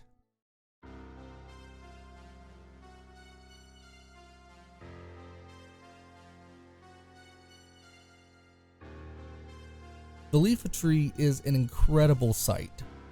There's mist coming from all around, and there's a magic barrier surrounding it. Iko opens up the passage for us, breaking the barrier and allowing us to proceed. This place is wild. Pun unintentional, but it fits. The party make their way through the vines and roots of the tree before finding elevators built in that they can use to transport themselves deeper. On the way through here the first time, I was thinking that we would be climbing the tree like we had in Cleyra, but here we're heading deeper into the depths. A nice contrast, but I could feel that something nefarious was drawing us in. It really felt like we were nearing the end of the game here, even though there's clearly a long way to go. But as we move deeper, it gives a bit of time to reflect. This story thus far has been insane. We've seen so much death and destruction, and now we're getting closer to something really big happening. Now, when we reach the base, we realize that we're on a massive harp. This reminds me so much of the life stream from Final Fantasy VII. And there's something oddly unsettling about all of this. As we look deeper, we realize that something is coming down after us. We are under attack and the walls around us come to life. This feels like a nightmare scenario as a creature that is part of the tree confronts us, surprised that we aren't Kuja. He lets us know that the mist is a byproduct for something else that they have going on. The mist is meant to create problems, strife, war, monsters, and was used to create the black mages as well. Everything in this world that is evil seems to be connected, and now we have to put a stop to this monster that has been apparently working on this plan, or whatever it is, for thousands of years. Once they take this monster down, the tree roots start to shake. The party make their way up, trying to get to safety as the mist stops and begins to dissipate.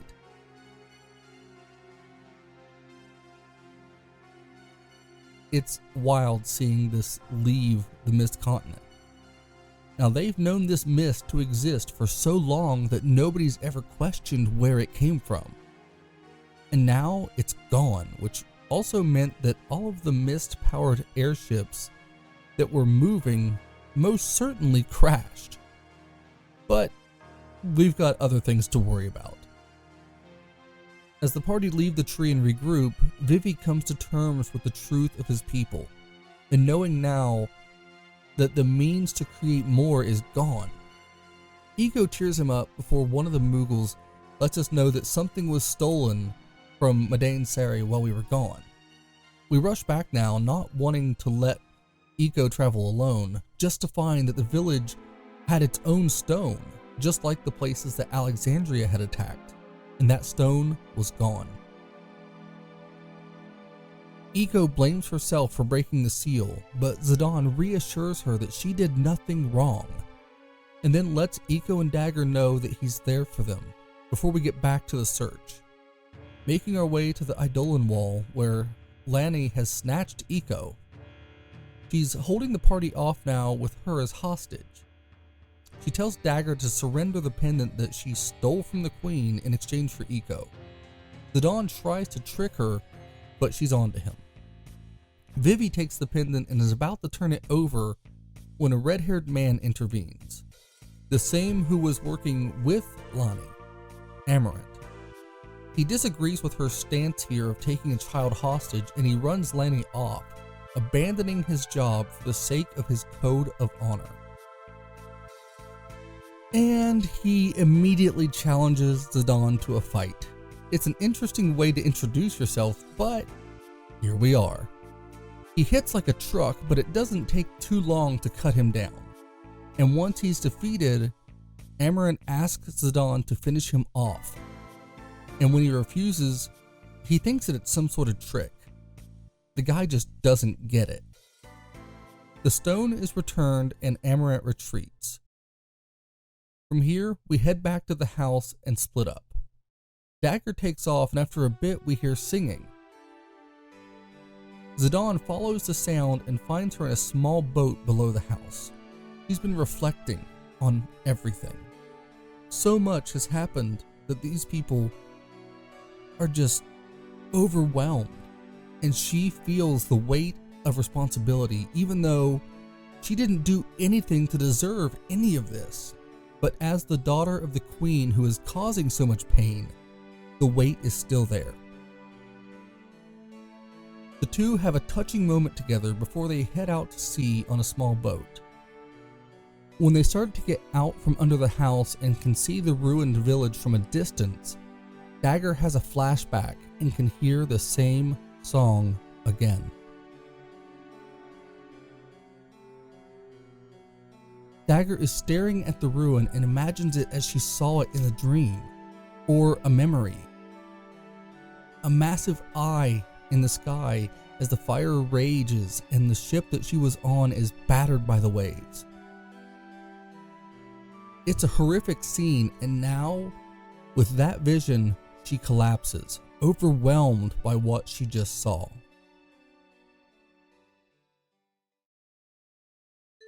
Back in the house, Dagger seems better, but she can't remember her childhood at all. Now though, picking things together and putting the pieces in place, she realizes that she must have been from here, and that means that she was adopted. Ego has questions for her, and Dagger just doesn't have answers. It then hits Zidane that, thanks to all of this, Dagger also has much more to think about than they had even thought. Iko welcomes Dagger home in a simple yet touching moment when they realize that they are likely the last two summoners on the planet. The two then go off to pray together as the scene fades. The following morning, everyone has their concerns. Nothing is settled, and with each passing scene, it feels like just more drama and hardship dropped onto this party. The Mughals say their heartfelt goodbyes to Iko, seeing the girl off that they have helped raise before Amarant returns. He's not here to fight, but he is here to try and understand why he was allowed to live. Zidane tells him that if he joins them, he may come to understand what is so different about him. So Amarant joins up. The party are a bit confused by this, but they trust Zidane. And from here, we head back to the Leafy Tree looking for Kuja.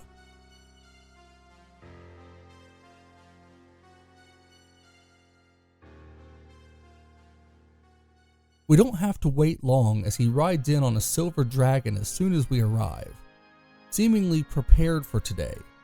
His plans are coming together, and we don't even know what the hell his plans are yet. He heads to the tree, leading us to follow suit to confront him. When I saw that he was there and the Shinra-esque music hit, my adrenaline kicked in. It didn't matter that this game had been moving in a slow and dramatic pace. Now, we were on a dash to confront Kuja. This was it. It turned out that the roots or branches that we were on were going to lead us away from Kuja, forcing us to change direction to try to get to him. They were trying to figure out a plan as Amarant barged up to confront Zidane. I wondered if we were about to fight him again when he grabs Vivi and Iko and takes off to where they need to be. Kuja is then seen with a villain monologue and mentions him, foreshadowing something even more dangerous, before we head back on our pursuit, finding him not too far off. The party charge in to confront Kuja with so many emotions. He has been manipulating the queen into everything that she has done, and he just didn't care. He clearly looked at them all as lesser creatures than himself.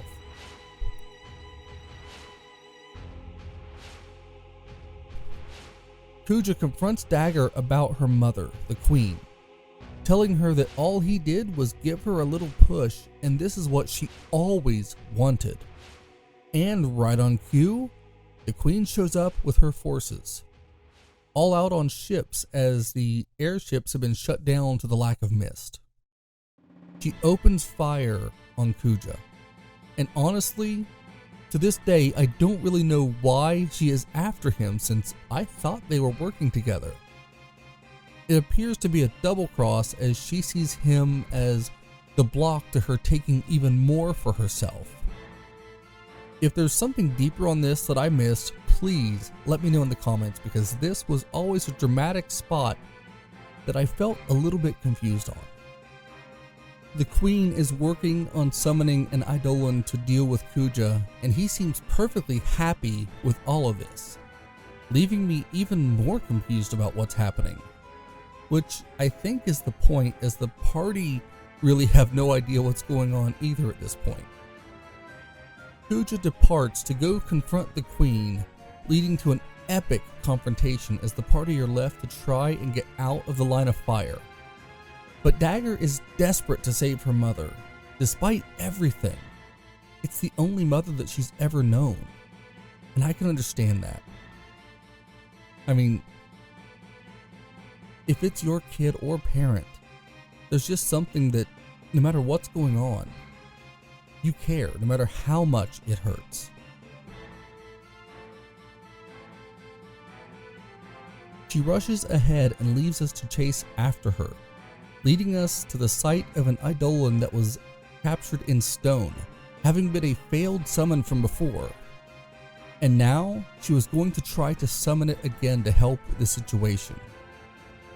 But then she realized that it was Leviathan. The great power that Dagger was seeking would only cause more ruin for her mother, who was out at sea on a ship, with Leviathan using the sea for its attacks.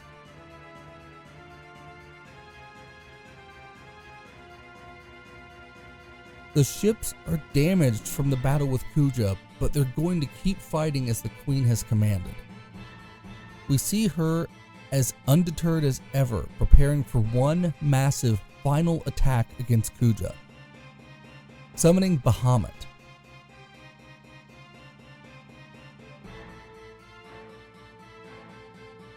In an epic display, he charges in, preparing a massive attack that sends Kuja on the back foot, drawing blood. But it turns out this was all part of his plan. The party are helpless to watch all of this unfolding, with Dagger feeling hopeful that Bahamut would save her mother in this battle. But something was wrong. Despite the power at her hand, something terrible seemed to be brewing now, as Kuja declares that the Queen's role has come to an end.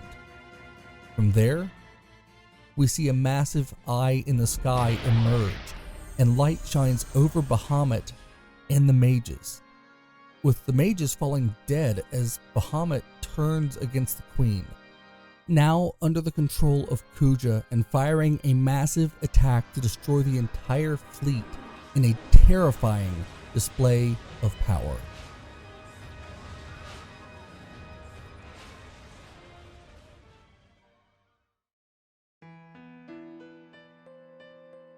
After the massacre is over, Kuja retreats and the party follow Dagger to the beach.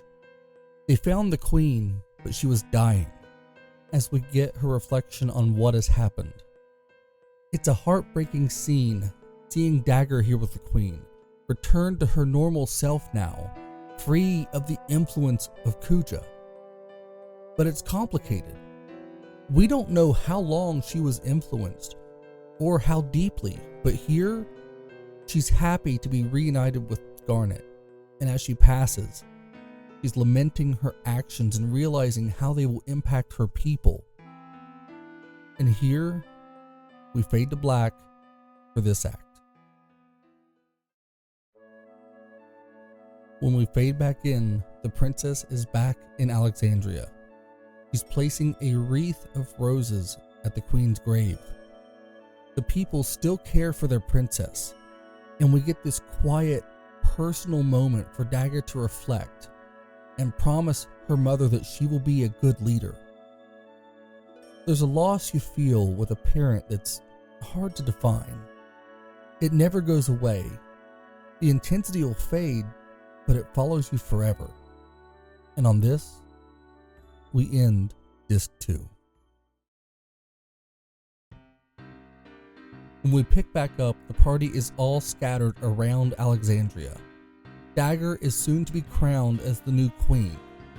Zidane is back with Tantalus at the bar, drinking and trying to come to terms with everything that's happened. The Tantalus crew go with Ruby to see her new playhouse, with Blank running over Vivi. He checks on him and lets Vivi know that Steiner, Beatrix, and Freya are okay, but they did take a beating. We're now in control of the little black mage and explore Alexandria. It feels like a full circle moment, but this whole scene feels strange. We get to see Eiko checking out the massive castle, having never been to a place like Alexandria before.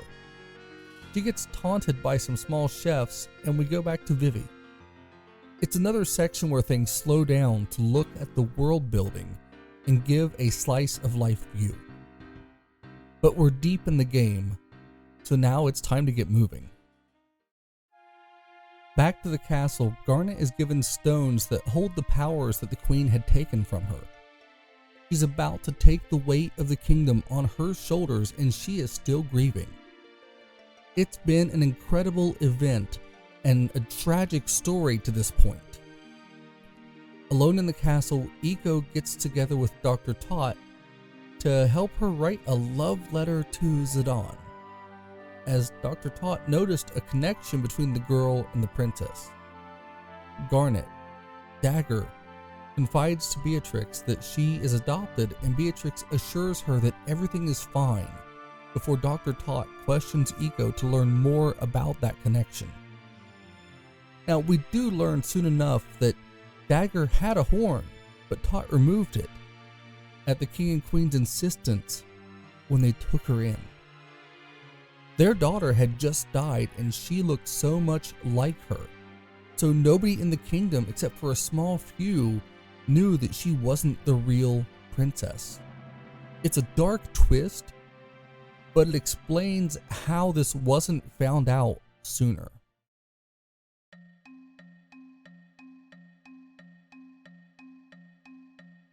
Eiko's letter ends up in the hands of Baku when she takes a tumble. He refuses to help her down, but says that he'll give the letter to Zidane before walking off. And from there, he promptly screws up that simple task, dropping the letter out by the water after being confronted by Steiner. And when Steiner walks off, Beatrix sees the letter and assumes that Steiner left it there for her. It's heartwarming comedy straight out of a movie. This letter leads her to opening up about her feelings for Steiner, and we return to the dejected Zidane at the bar. He's heartbroken. Dagger is a princess, soon to be a queen. He's a thief. He can't figure out what to do with himself, and his friends from Tantalus all come to check on him. Even Baku, in his own way. He encourages Zidane to pursue the queen no matter what before accosting him for giving up on her, telling him that he's not a part of Tantalus. And while it's cruel, it's pretty clear that he's trying to push Zidane to go after her in his own way. Vivi comes in as they all take off and asks to go with him to see Dagger. We then jump ahead and see that Amara and Freya are about to fight before we can get them to calm down.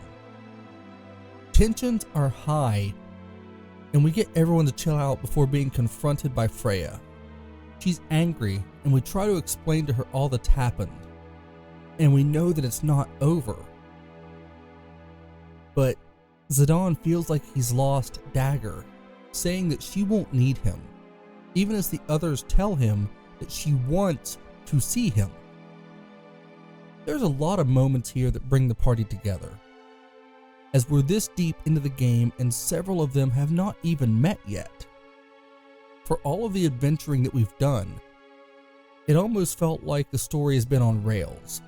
There's so much to tell that it's all carefully presented to us, and when we finally see the princess, Zidane has nothing to say to her.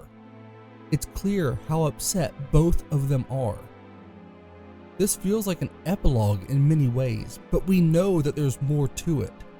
And thankfully, we have Eiko with her lack of social understanding here to push the narrative forward as she rushes up to speak to Dagger. Not to the princess, but to her friend. Zidane is crushed. He's clearly in love with her, and he doesn't know how to cope with the situation that he's found himself in. And as bad as I feel for him, seeing Eiko coming to terms with Zidane's love for Dagger really pulls at the heartstrings too.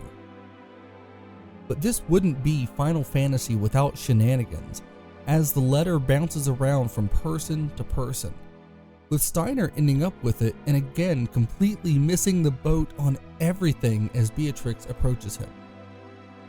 Now they both think that the other wrote the letter and share a charmingly awkward moment before Baku walks in and ruins the whole thing. This made me facepalm the first time I played it. And playing it now, it just cracked me up. It's just so insanely awkward.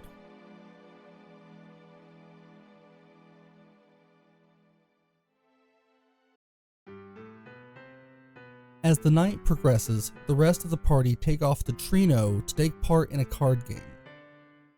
And now we're back to what I will call my least favorite card game that I've ever played in any video game.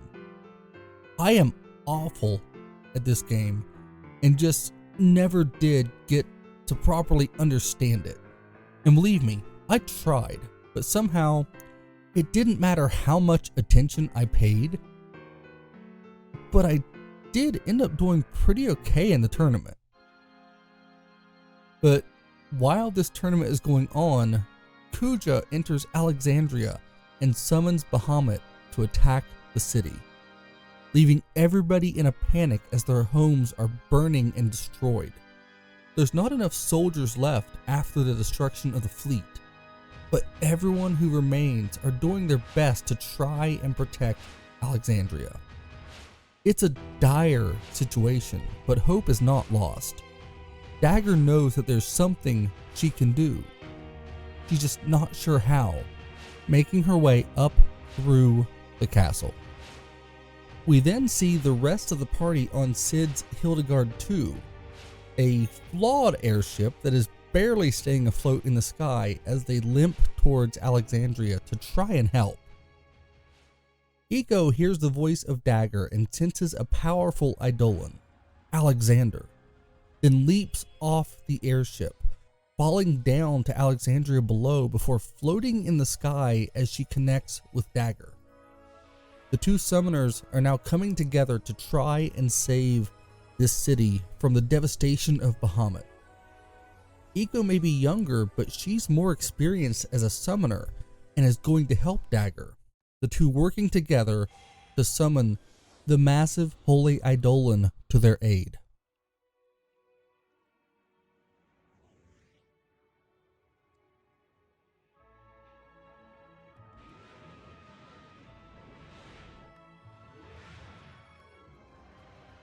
This is one of those moments that sets this game apart from the others.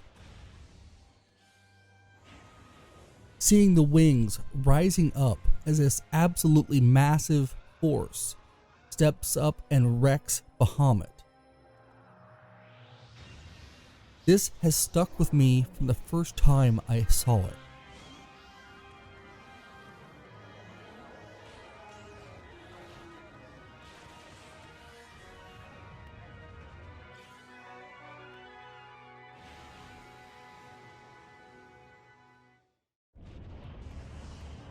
And when it's over, we see Kuja summoning the Invincible, the same eye in the sky that he used to take over Bahamut, but this time, something's wrong. Alexander is resisting, and we cut to a man inside the Invincible, an airship, higher up than they knew possible. This strange man is upset with Kuja. He seems to be changing the plans now, arriving as a big bad even over Kuja at this point. And he knows Zidane. Now, he uses the power that he has with the Invincible to double-cross Kuja in an act of total devastation. And Kuja tells us who he is, Garland. We don't know anything else, but Garland has taken over the ship and is about to show us true power and destruction that we have never seen yet in this game.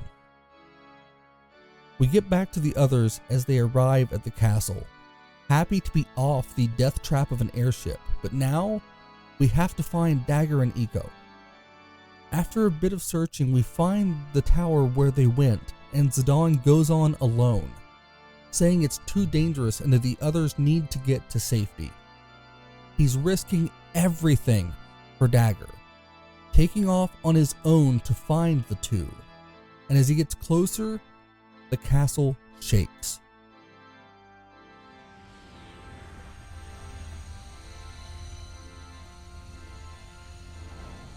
Garland sends down some sort of beam to encircle Alexander, leaving Dagger and Eiko in the crosshairs as he launches an attack to destroy Alexander and thus the castle.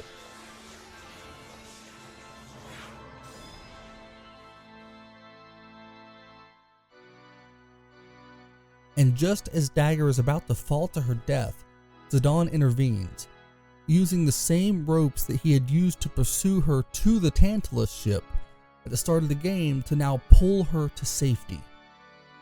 They get away from the fall, but things are just about to get even worse.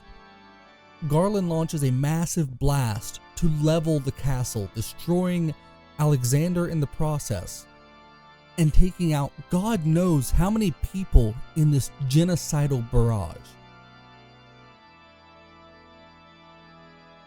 Garland believes that Zidane is dead now and is confused by his choices. But he lets us know that his plan is to remove all the Gaian souls from this world through all of this destruction. But we don't yet know why.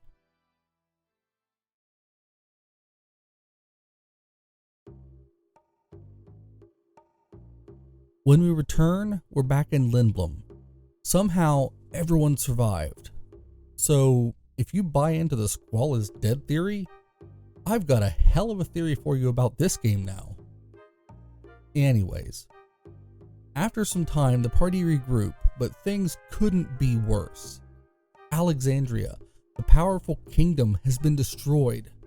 The devastation that this world has seen in such a short time is overwhelming. And it's really taking a toll on Dagger. She blames herself for what happened in Alexandria. For everything. That kind of weight is enough to crush your spirit. And here, she's broken. The party are with Sid. They're going over everything. Every major nation has been devastated now. Zidane wants to chase down Kuja, but Amarant is right that it's not just that easy. We learn that Kuja has taken the Hildegard I that Sid's wife had ran off with, and has black mages with him, which absolutely infuriates Vivi. He can't understand why they would be with him now after all of this.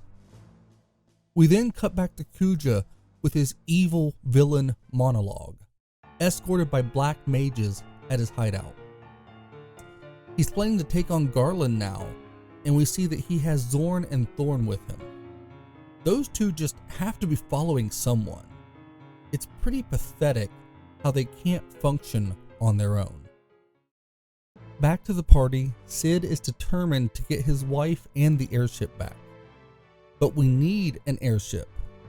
And then, Dr. Talk comes in, but before we can even get anywhere, Eco rushes in and tells us that Dagger has lost her voice. Zidane then rushes to follow her back to the princess. The pressure and stress have led to a break in Dagger.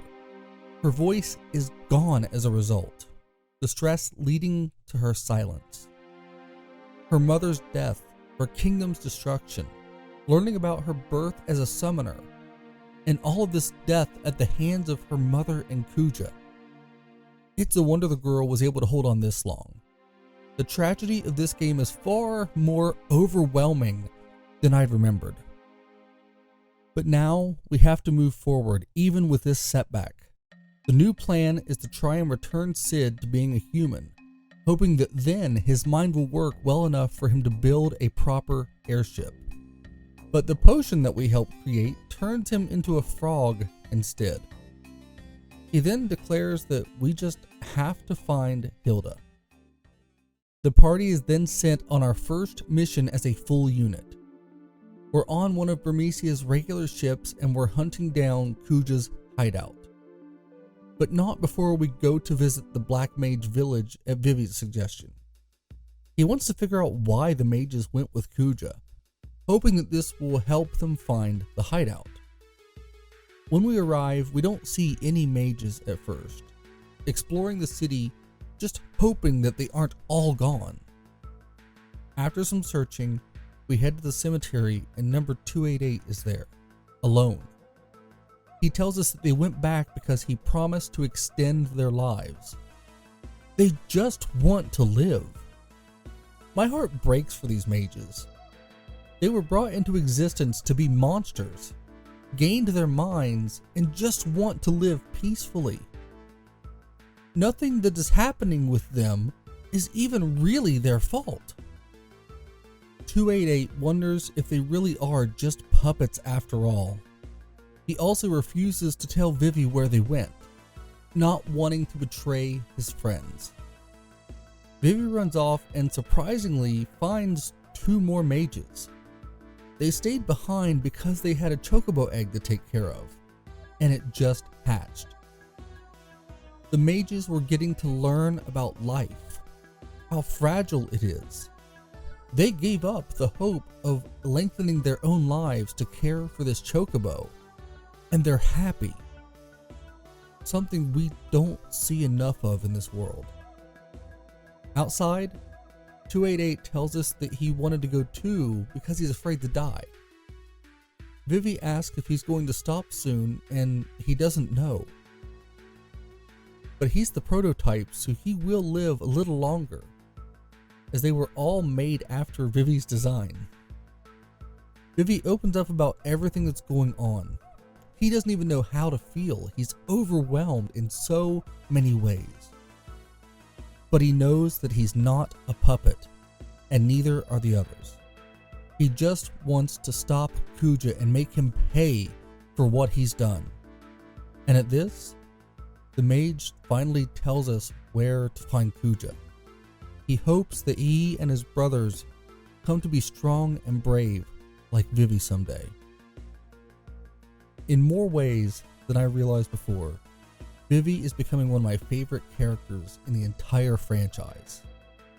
He's so genuine, vulnerable, and honest.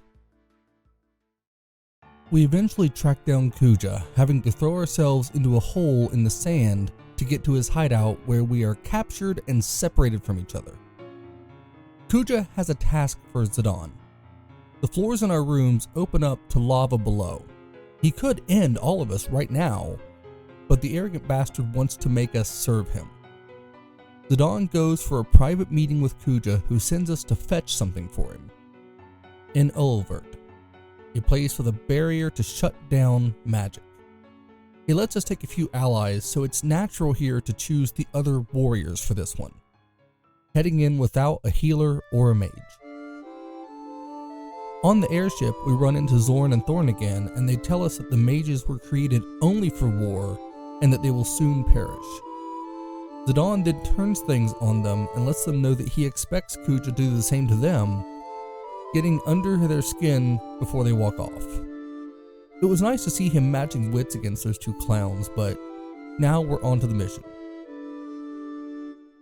This place is a ruin. Clearly, once an important place, it has faded into myth, most of the world unaware that it even existed. But here we are, and our search is underway. Here we learn about Terra, a doomed world where people refused to just die. Their world was dying, and they did what they could to survive. They had made great sacrifices to save their world, and that's what we learn for now. We find the stone or relic that we were sent after, and we have to take on a massive airship for our troubles. It's an awkward battle for sure, but we are talking about Final Fantasy, and here, fantasy is on full display. Eventually, we defeat the ship and move on, preparing to return to Kuja. In the meantime, Sid is hopping around Kuja's hideout, sneaking through and working to try and free the others. He takes advantage when the mages aren't watching and sneaks off in search of a key to unlock the cells. And here is the most frustrating thing I experienced in the entire game. I spent more time than I care to remember just trying to get past this red oaf. But eventually, after nearly destroying my fingers and my controller, I was able to get through. This reminded me of classic video games for sure. Now, after the frustration ended, we free the others and regroup outside the room. Now the party that are in the hideout work their way through, trying to figure out how to escape as we see just how massive this hideout is. There's some interesting puzzles that really put me into that late 90s, early 2000s gaming mindset before managing to light all of the lamps to open the path to get beamed up. Then, Zidane and the others return and head to Kuja. He taunts us and we see the others captured and unconscious in a chamber before we turn over the stone. Then, we realize that the captives were an illusion to trick us. The party, sans Zidane, regroup, but Eiko gets separated and captured by Zorn and Thorn. We all go to confront Kuja together to realize that he's kidnapped Eiko now, and he steals the stone in the distraction, leaving before we can put a hurting on him. Now we have to chase after Kuja again. We follow after the airship before tracking him down in our own ship, chasing him to the frozen, lost continent. It's crazy how much seems to always be happening here, and Kuja keeps slipping away, leaving us on the chase. We head into Estogaza and speak with a bishop before we push forward, learning that the others had already come through, so now we're on Kuja's heels, heading up the stairs and making our way deeper, and entering into Mount Galug caves. This place is crawling with monsters, but then again, so is this entire world. I have never encountered a good game that had this many random encounters before. Eventually, we catch up to the monsters. They're trying to extract the Eidolons from Eiko like they did Dagger, but she's too young, so it's not working. And this lets us close the gap. Kuja gets tired of waiting and tells them to just kill the runt, but Mog saves her, taking its true form as a powerful Eidolon. We then see this power in force unleashed on the Witless 2 before Mog promises to always watch over Eiko. We catch up as she realizes the sacrifice of Mog, her best friend, the one who took care of her, gone. But before we can come to terms with this, Kuja comes back and reanimates the two jesters in a horrific scene where they are combined into one monster. Their bodies nothing more than pawns for Kuja's power. We put the miserable duo down for the final time before following Vivi, who has two mages with him. The mages still followed, knowing that he was lying, but they didn't know what else to do. Vivi is the one that they all look up to, and he doesn't know what to do either. He's only a child himself.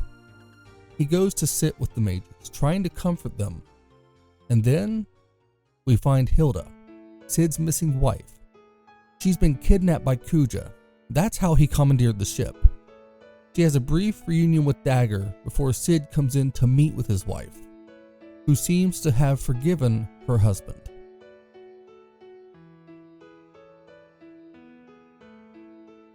The party then head back to Lindblum, and she lets them know how much of a big mouth Kuja has been. He wants to use this world to find an ultimate destructive power.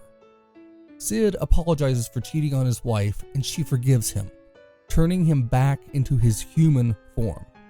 It's an amusing scene, and the addition of infidelity was something that didn't get brought up often in games back then, but it made for a powerful storytelling tool here.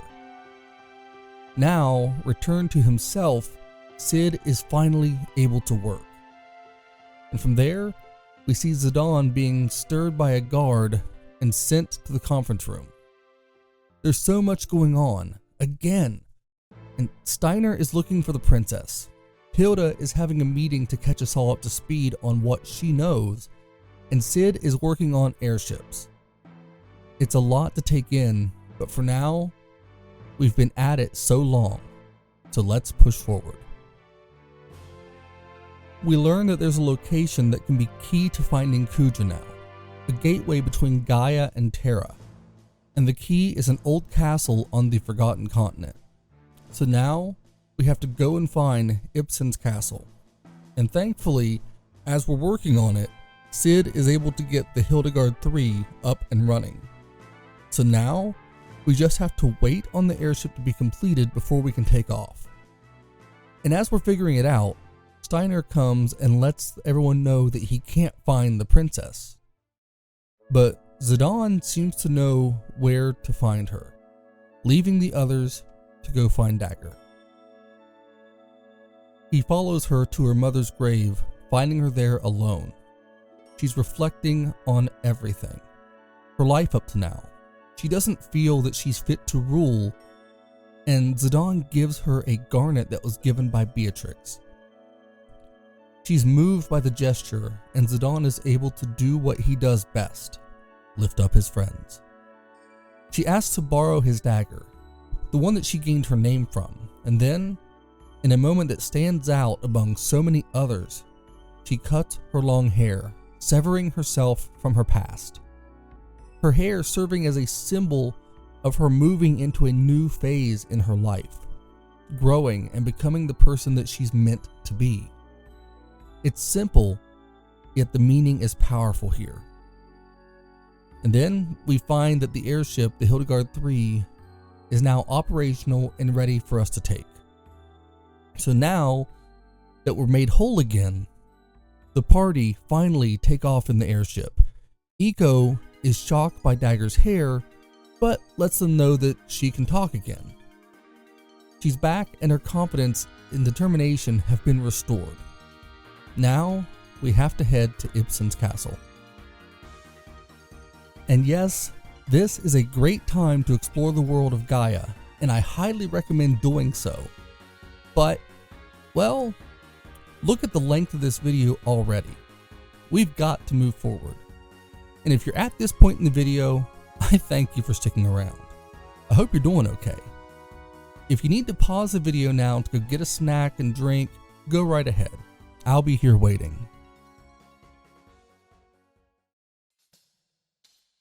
Okay, so snacks in hand, we head to Ibsen's castle, finding this upside down monolith hidden away.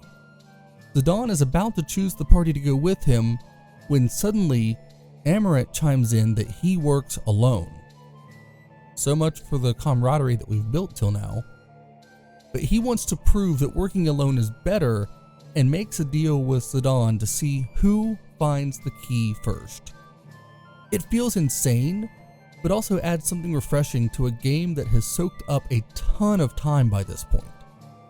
Not to bash anything here, but I did feel a little fatigued at this point in the game, and seeing this change, it made me feel refreshed. I wanted to beat him, doing my best to rush through. Now, I didn't realize that he always gets there first until he was already there and I looked it up. But it is an interesting twist. Amarant leaves us to figure out the riddle, saying that he doesn't need us anymore and that we may end up enemies in the future. It's a sad yet frustrating scene. But once he takes off, we realize that in order to break the seal to Terra, we have to get through 4 seals at the same time, defeating 4 foes, 4 fiends as it may be, to get into Terra. I admit, the first time I got to this point, I felt frustrated. I just wanted to move forward, and the idea of taking on 4 more whole areas just felt daunting. But we leave the castle and we find out that Amarant never came out. So, despite him abandoning us, Zidane refuses to do the same, heading back in alone to find him. We learn that he fell into a trap and was left to die there if not for our help. Amarant still doesn't understand. He sees no benefit to Zidane for helping him. But Zidane tells him that he's part of the team and lets him know that sometimes it's okay to do the right thing just because it's right. He makes Amarant realize that maybe his selfish loner ideals aren't right after all. At this point, Amarant comes back and rejoins us for the duration. Once we're through that, we find out, thankfully, that the 4 trials will be taken place by the team splitting up to tackle them all at once. This again takes a daunting task and gives it a fresh spin to keep everything from feeling too drawn out. It's another way to see the brilliance of the Final Fantasy IX team in creating this game. Because honestly, had this thing been 4 more lengthy dungeons, I may have tapped out and wouldn't even be working on this video. We stop at each shrine and drop off the party members.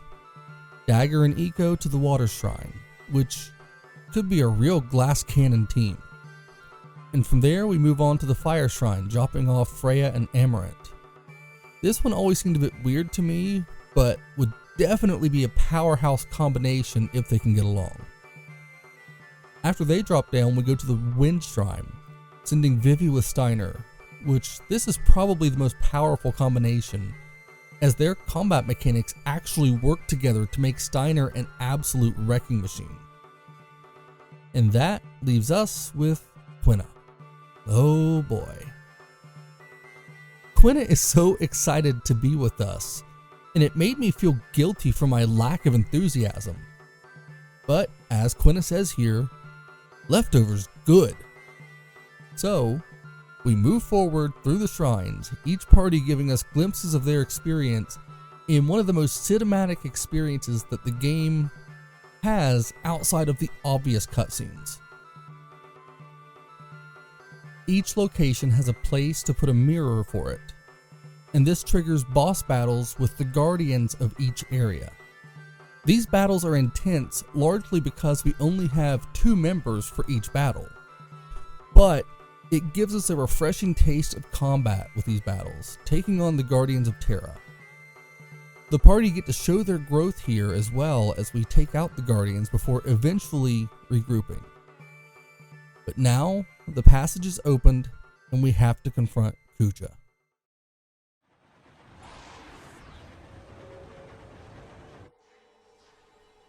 A massive gateway opens up as we head inside, pulled from the ship as we are taken through to Terra.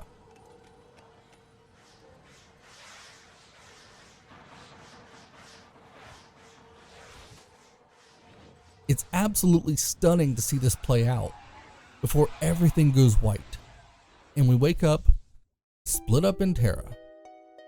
It looks like an underwater paradise, eerily beautiful, and as we come to our senses, an old man shows up.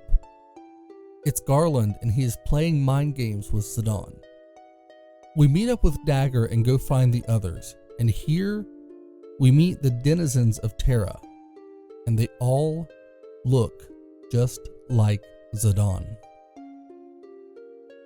For all the time that we have spent seeing him helping his friends, we've never really learned anything about his past until now. He is a Terran, or at least of Terran origin. We are led by one of those Terrans to a place called Branbal, and then we get to see another wild scene as the Invincible rises up in front of us, letting us see that massive portal where the Eye emerges. And Dagger realizes for certain that this was the ship that destroyed her homeland. Then she collapses. We are told that Zidane is oblivious and doesn't even know his purpose. It's so condescending, but we really don't know anything yet. The party take the princess to rest, and Zidane takes off to try and learn more. He meets several others who look like him, seeing a massive stone that they seem to be captivated by. And he returns to see Dagger waking up as she's just overwhelmed by remembering what happened. That ship destroyed her home twice and helped in the destruction of the queen, of both of her mothers. Everything that's happened here. And as they're all speaking, Zidane walks off. His mind must be a mess now, and he needs answers. He learns that they're all empty vessels being created to someday take on Terran souls. Genomes, not that unlike Vivi. Zidane is disappointed by the realization and clearly not satisfied with what he's been told. This planet is slowly working to try and take over Gaia, turning it into Terra. That's why all of this is happening. The mist, Kuja, all of the destruction. It's all been planned by Garland. And they have been interrupting the life cycle, slowly replacing Gaian souls with Terran souls, hoping to then turn Gaia's life crystal red to become the Terran life crystal in order to save the Terran people. Despite their methods and the evil of Garland's callous acts, the Terrans simply want to live. The situation is complicated. This was all done to save their people. Gaia just happened to be the target set this time. It's not about conquest. This is about survival. Ziddane's entire worldview is being challenged now. He meets with Garland, who tells him of the plan to turn Gaia to Terra. He learns that he was created to serve a similar role to Kuja, but things went awry and he ended up raised on Gaia thanks largely to Kuja's actions. He is the wrench in the plans. We now proceed into Pandemonium, following Garland as he tells us more of his plan, how he created Ziddane and Kuja, both meant to speed up the return of Gaian souls so that he could faster change this world into Terra. How Kuja turned on him, embracing his own freedom and individuality, coming up with his own plans and ambitions. That's why Ziddane was created. But things went south. The mist, the wars, the death, all part of a greater plan. Kuja dropped Ziddane off on Gaia to stop himself from being replaced. This entire exposition drop is pretty intense and reframes everything that we've experienced up to this point in the game. We learn that the Leafa tree was also part of the plan. It separates the souls and helps Terra to slowly infiltrate the world. The complexity of the story to this point is insane, yet somehow it all still makes sense. We learn that Kuja's soul will expire, and not too far from now. Ziddane was meant to be his successor and refuses Garland. He threatens him and collapses as Garland works to overpower him, upset with his creation and disappointed. We then move to Kuja as he's back on Terra, planning revenge against everyone as we see the Invincible moving into frame.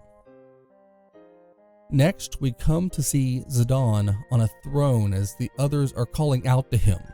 He feels broken, alone, unworthy. The one who has always been there for everyone else is just as broken and lost as they had been. Their words invade his mind, but he can't accept them. It's a familiar feeling, and the first time I felt a real connection to Ziddane. The idea that nobody really cares, that you're empty, worthless. It's overwhelming at times, and it can be hard to trust even those who you know you can and should trust. He awakens to see Eiko and Vivi, but he wants nothing to do with them. He pushes past, intent to go it alone. Ziddane blames himself now for all of this. He was a part whether he knew it or not. He snaps at Eiko and walks off, moving away from them as he starts to face different trials on his journey. The friendly face that we've grown to know has replaced himself with this hardened shell. He tries to battle the enemies on his own, but he struggles. He is strong, we know this, but he can't do this on his own. A lesson that he has to learn here as he continues along with his friends slowly coming in to aid in the battles. They try to get through to him, and it hurts to see him continuing to push on alone, feeling that it's the only way. This feeling of imposter syndrome, that he doesn't belong even though everybody else says that he does. He just can't believe it. But eventually, Ziddane reaches an impassable obstacle. dagger, the princess. She won't let him give up on himself, and the others slowly come in as well, letting him know how much that he means to everyone. He finally comes around, and we go back to get the others. After that, we finally confront Garland, together now. We're not giving up against him, taking out his dragon before battling the one who was the cause of all this destruction. We hit Garland with everything we have, showing him the determination that we have to overcome this wicked guardian of Terra. We are confronting him when something strange happens. Kuja has taken the invincible and is using the power to cripple Garland before he comes down to confront all of us. He thanks us for defeating Garland for him and then challenges us. We put a beatdown on Kuja for good measure, but just as things seem to be within our grasp, he transforms into trance, acquiring immense power and wiping us out with one attack. Now we are left in a heap, defeated as he gains insane power. He tells us that he absorbed the souls that were inside the invincible and that his power has skyrocketed. He confronts Garland again, toying with him before kicking Garland off the platform to confront us. Kuja is boasting before we heard the words of the dying Garland echo. He tells Kuja about his defect, that he is immortal and that his time is coming soon. This may have robbed Kuja of his moment, but it made him far more dangerous and set even worse plans in motion. Learning that he will die soon sends Kuja over the edge and into total madness. His own vanity and ego won't allow him to accept this. He completely freaks out, laughing maniacally before he lets the break in his psyche be known to us. He's decided that if he can't exist, the world cannot exist either. And at that, Kuja rises into the air and starts the destruction of Terra, completely obliterating the planet within Gaia. He's serious that if he dies, everyone dies with him. It's terrifying to see his power as everything around him is burning. The party managed to slip away now, trying to get away from the destruction. We manage to get back to Brandball, and Zidane goes to try and rescue the genomes, desperate to do whatever he can. They manage to just get everyone on board and escape in time. Destruction here is wild, but for now, we've managed to get away, though clearly this isn't over. We regroup inside the Invincible and remember that the Leafa tree is still a big part of this. And it was only here, in all of this insanity, that I realized we were only wrapping up Disc 3. We start Disc 4 with Vivi in the Mage Village. The genomes were taken there to live with the mages. It's a fitting place for them all. Outcasts with kind hearts living and working together. It's a sad feeling that just is somehow comforting, showing us that even in these dark moments, there can be hope. The mages teach the genomes about this world. Seeing one of them learning about chocobos is utterly heartwarming, watching the chocobo chase her after trying to become her friend. I feel like we could learn a lot from this whole scene in the village. Seeing things from fresh eyes, a new perspective can really reframe life. It makes you wonder how we've all gotten to the point that we're at, where we take everything for granted. We just accept things as they are, but the genomes, it's all new to them and it doesn't all make sense. But now, we have to worry about Kuja. He's not finished, not yet, and we have to stop him.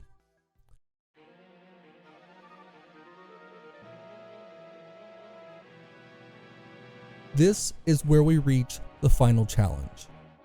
We approach the leafy tree, and as we do, a fleet of dragons come after us. It's harrowing, but Kuja is sending in his worst. Yet, as we approach, the Air Force of Lindblum and the Navy approach, forcing the dragons into conflict to create a distraction.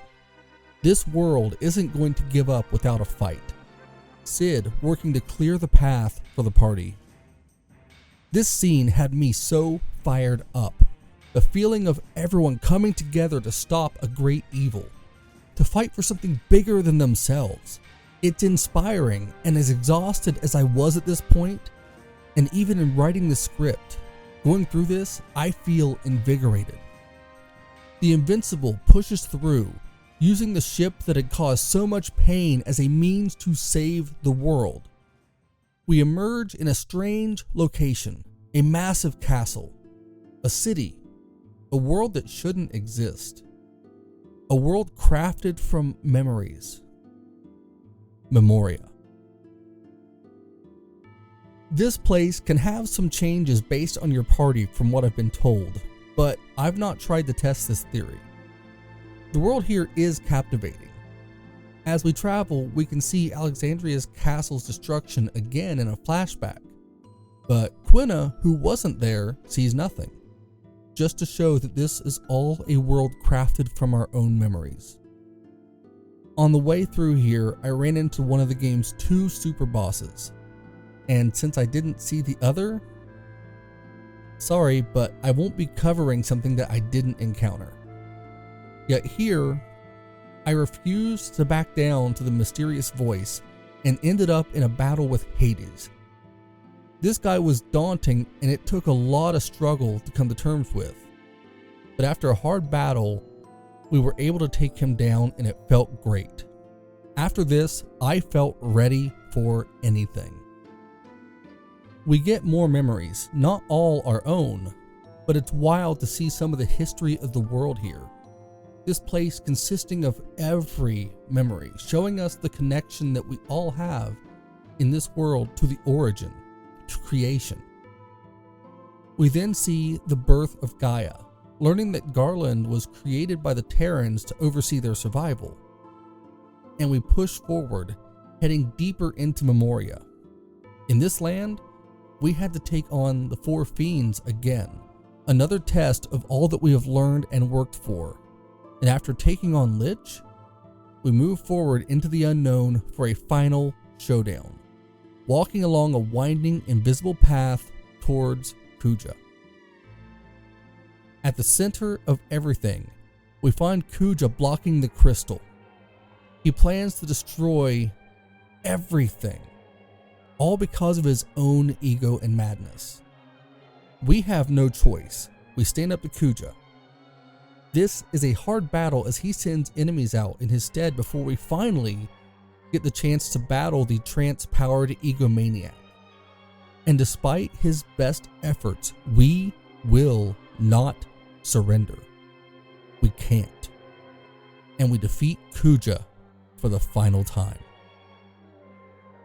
After the battle, the party are exhausted, laying there barely holding on. The crystal is missing, and we appear to be somewhere else. Apparently, there's another boss in a massive swerve. A being that has been watching all of this and has come to the conclusion that the only just thing to do is to bring everything back to zero, to end it all. Fear leads to anger. Anger leads to hate. Hate leads to suffering. This being is going to cure the world by destroying it. We have one final battle here against Necron, an otherworldly being set to end all. It's another hard battle, but even now, it feels a bit anticlimactic. I was so stoked after defeating Kuja, but there's no word about Necron that I'd encountered until now. It felt tacked on to me. I just didn't enjoy this. but I did defeat this unnecessary final boss. He gives us the final boss lines before being destroyed, insisting that it's not the end as we go back to our regularly scheduled game. And yes, I know a lot of people do defend Necron, and I'm happy for those who enjoy this twist. I just wasn't one of them. And that's fine. It's one of the few big misses to me in a game full of hits. Now we're back outside of the leafy tree and the roots are going crazy. The tree is about to be destroyed. Everything is ending. We've managed to save the day, even if our friends are desperately searching for us. The red haze in the sky seems ominous, but they find us. Things are getting better. But Kuja is still alive. Zidane can feel it. And despite everything, he's not going to abandon him. He tells the party this and they reluctantly let him go. He apologized to Dagger and they share a touching moment together. She thanks him for everything and makes him promise her one thing: please come back. And with that, the party head to safety. Zidane sees his friends off before he goes on an insane undertaking, battling the thrashing leafy tree as he rushes his way deeper in to find Kuja. It's a breathtaking scene, and Kuja doesn't understand why he's doing this. But this is who Zidane is. He runs along the route and ground, dashing through an incredible mix of CGI and in-game graphics, rushing along in a classic Final Fantasy moment as he makes his way through, eventually getting inside and down to the leafy tree and tumbling down, landing at Kuja's side. Sorta. He falls and gets up slowly, sore but not defeated, and makes the climb back up to Kuja. The two share a brotherly moment here that is as heartwarming as it is heartbreaking. For all of this, Zidane doesn't hate him, and he couldn't let him die alone. Kuja lets us know that he's actually glad that the others made it in a shocking twist. He has regained his mind and is overcome with regret. Zidane, again, is there for someone. He's there for Kuja, who brought all of this, learning finally what it means to live. But now, he's dying. But not dying alone. And then, the roots come down on the two and it fades to black. And this appears to be it. I'm just going to let these words ring out. Zidane's words. Kuja, what you did was wrong, but you gave us all one thing: hope. We were all created for the wrong reason, but you alone defied our fate. We do not want to forget this. We want your memory to live on forever, to remind us that we are not created for the wrong reason, that our life has meaning. And now, we move forward. No idea how long, but we see a small black mage walking along and quickly realize that it's not Vivi. He's run over by his old rat boy friend, but as I said, it's not Vivi. The mage says that he's Vivi's son, and then several others walk in to join him. It's wild. Vivi is gone, but his children are here now. His memory will continue. In the end, he did stop. Freya found Fratley and united with him again. He may not remember their past together, but there is hope for them to build a future together. And that hope is enough, as their love has grown stronger than the lost memories. The narration here wraps everything up. It's a sadness that somehow exists within the glimmer of hope. Amarant moved on and reunited with his old partner. Life finds a way, and time moves on. Even Quina is working on making food for a big party, and his focus on food being made with heart echoes the heart of the game. Everything here was crafted with love. This was the farewell for the original heart of this franchise. Eiko was adopted by Sid and Hilda. Happy endings are forming here as we are given an emotional farewell from the game, the cast, and the creators. Things changed after this, some for the better, some not so much. Vivi narrates the ending for us. All of the words here are his words. Even Steiner and Beatrix come together, showing their true feelings for one another. All while Vivi's words let us know that we all have to say goodbye someday. And I'd be lying if I didn't admit that as I'm writing this, reading this, and even editing this section of the video, there's a tear in my eyes as the final words show up.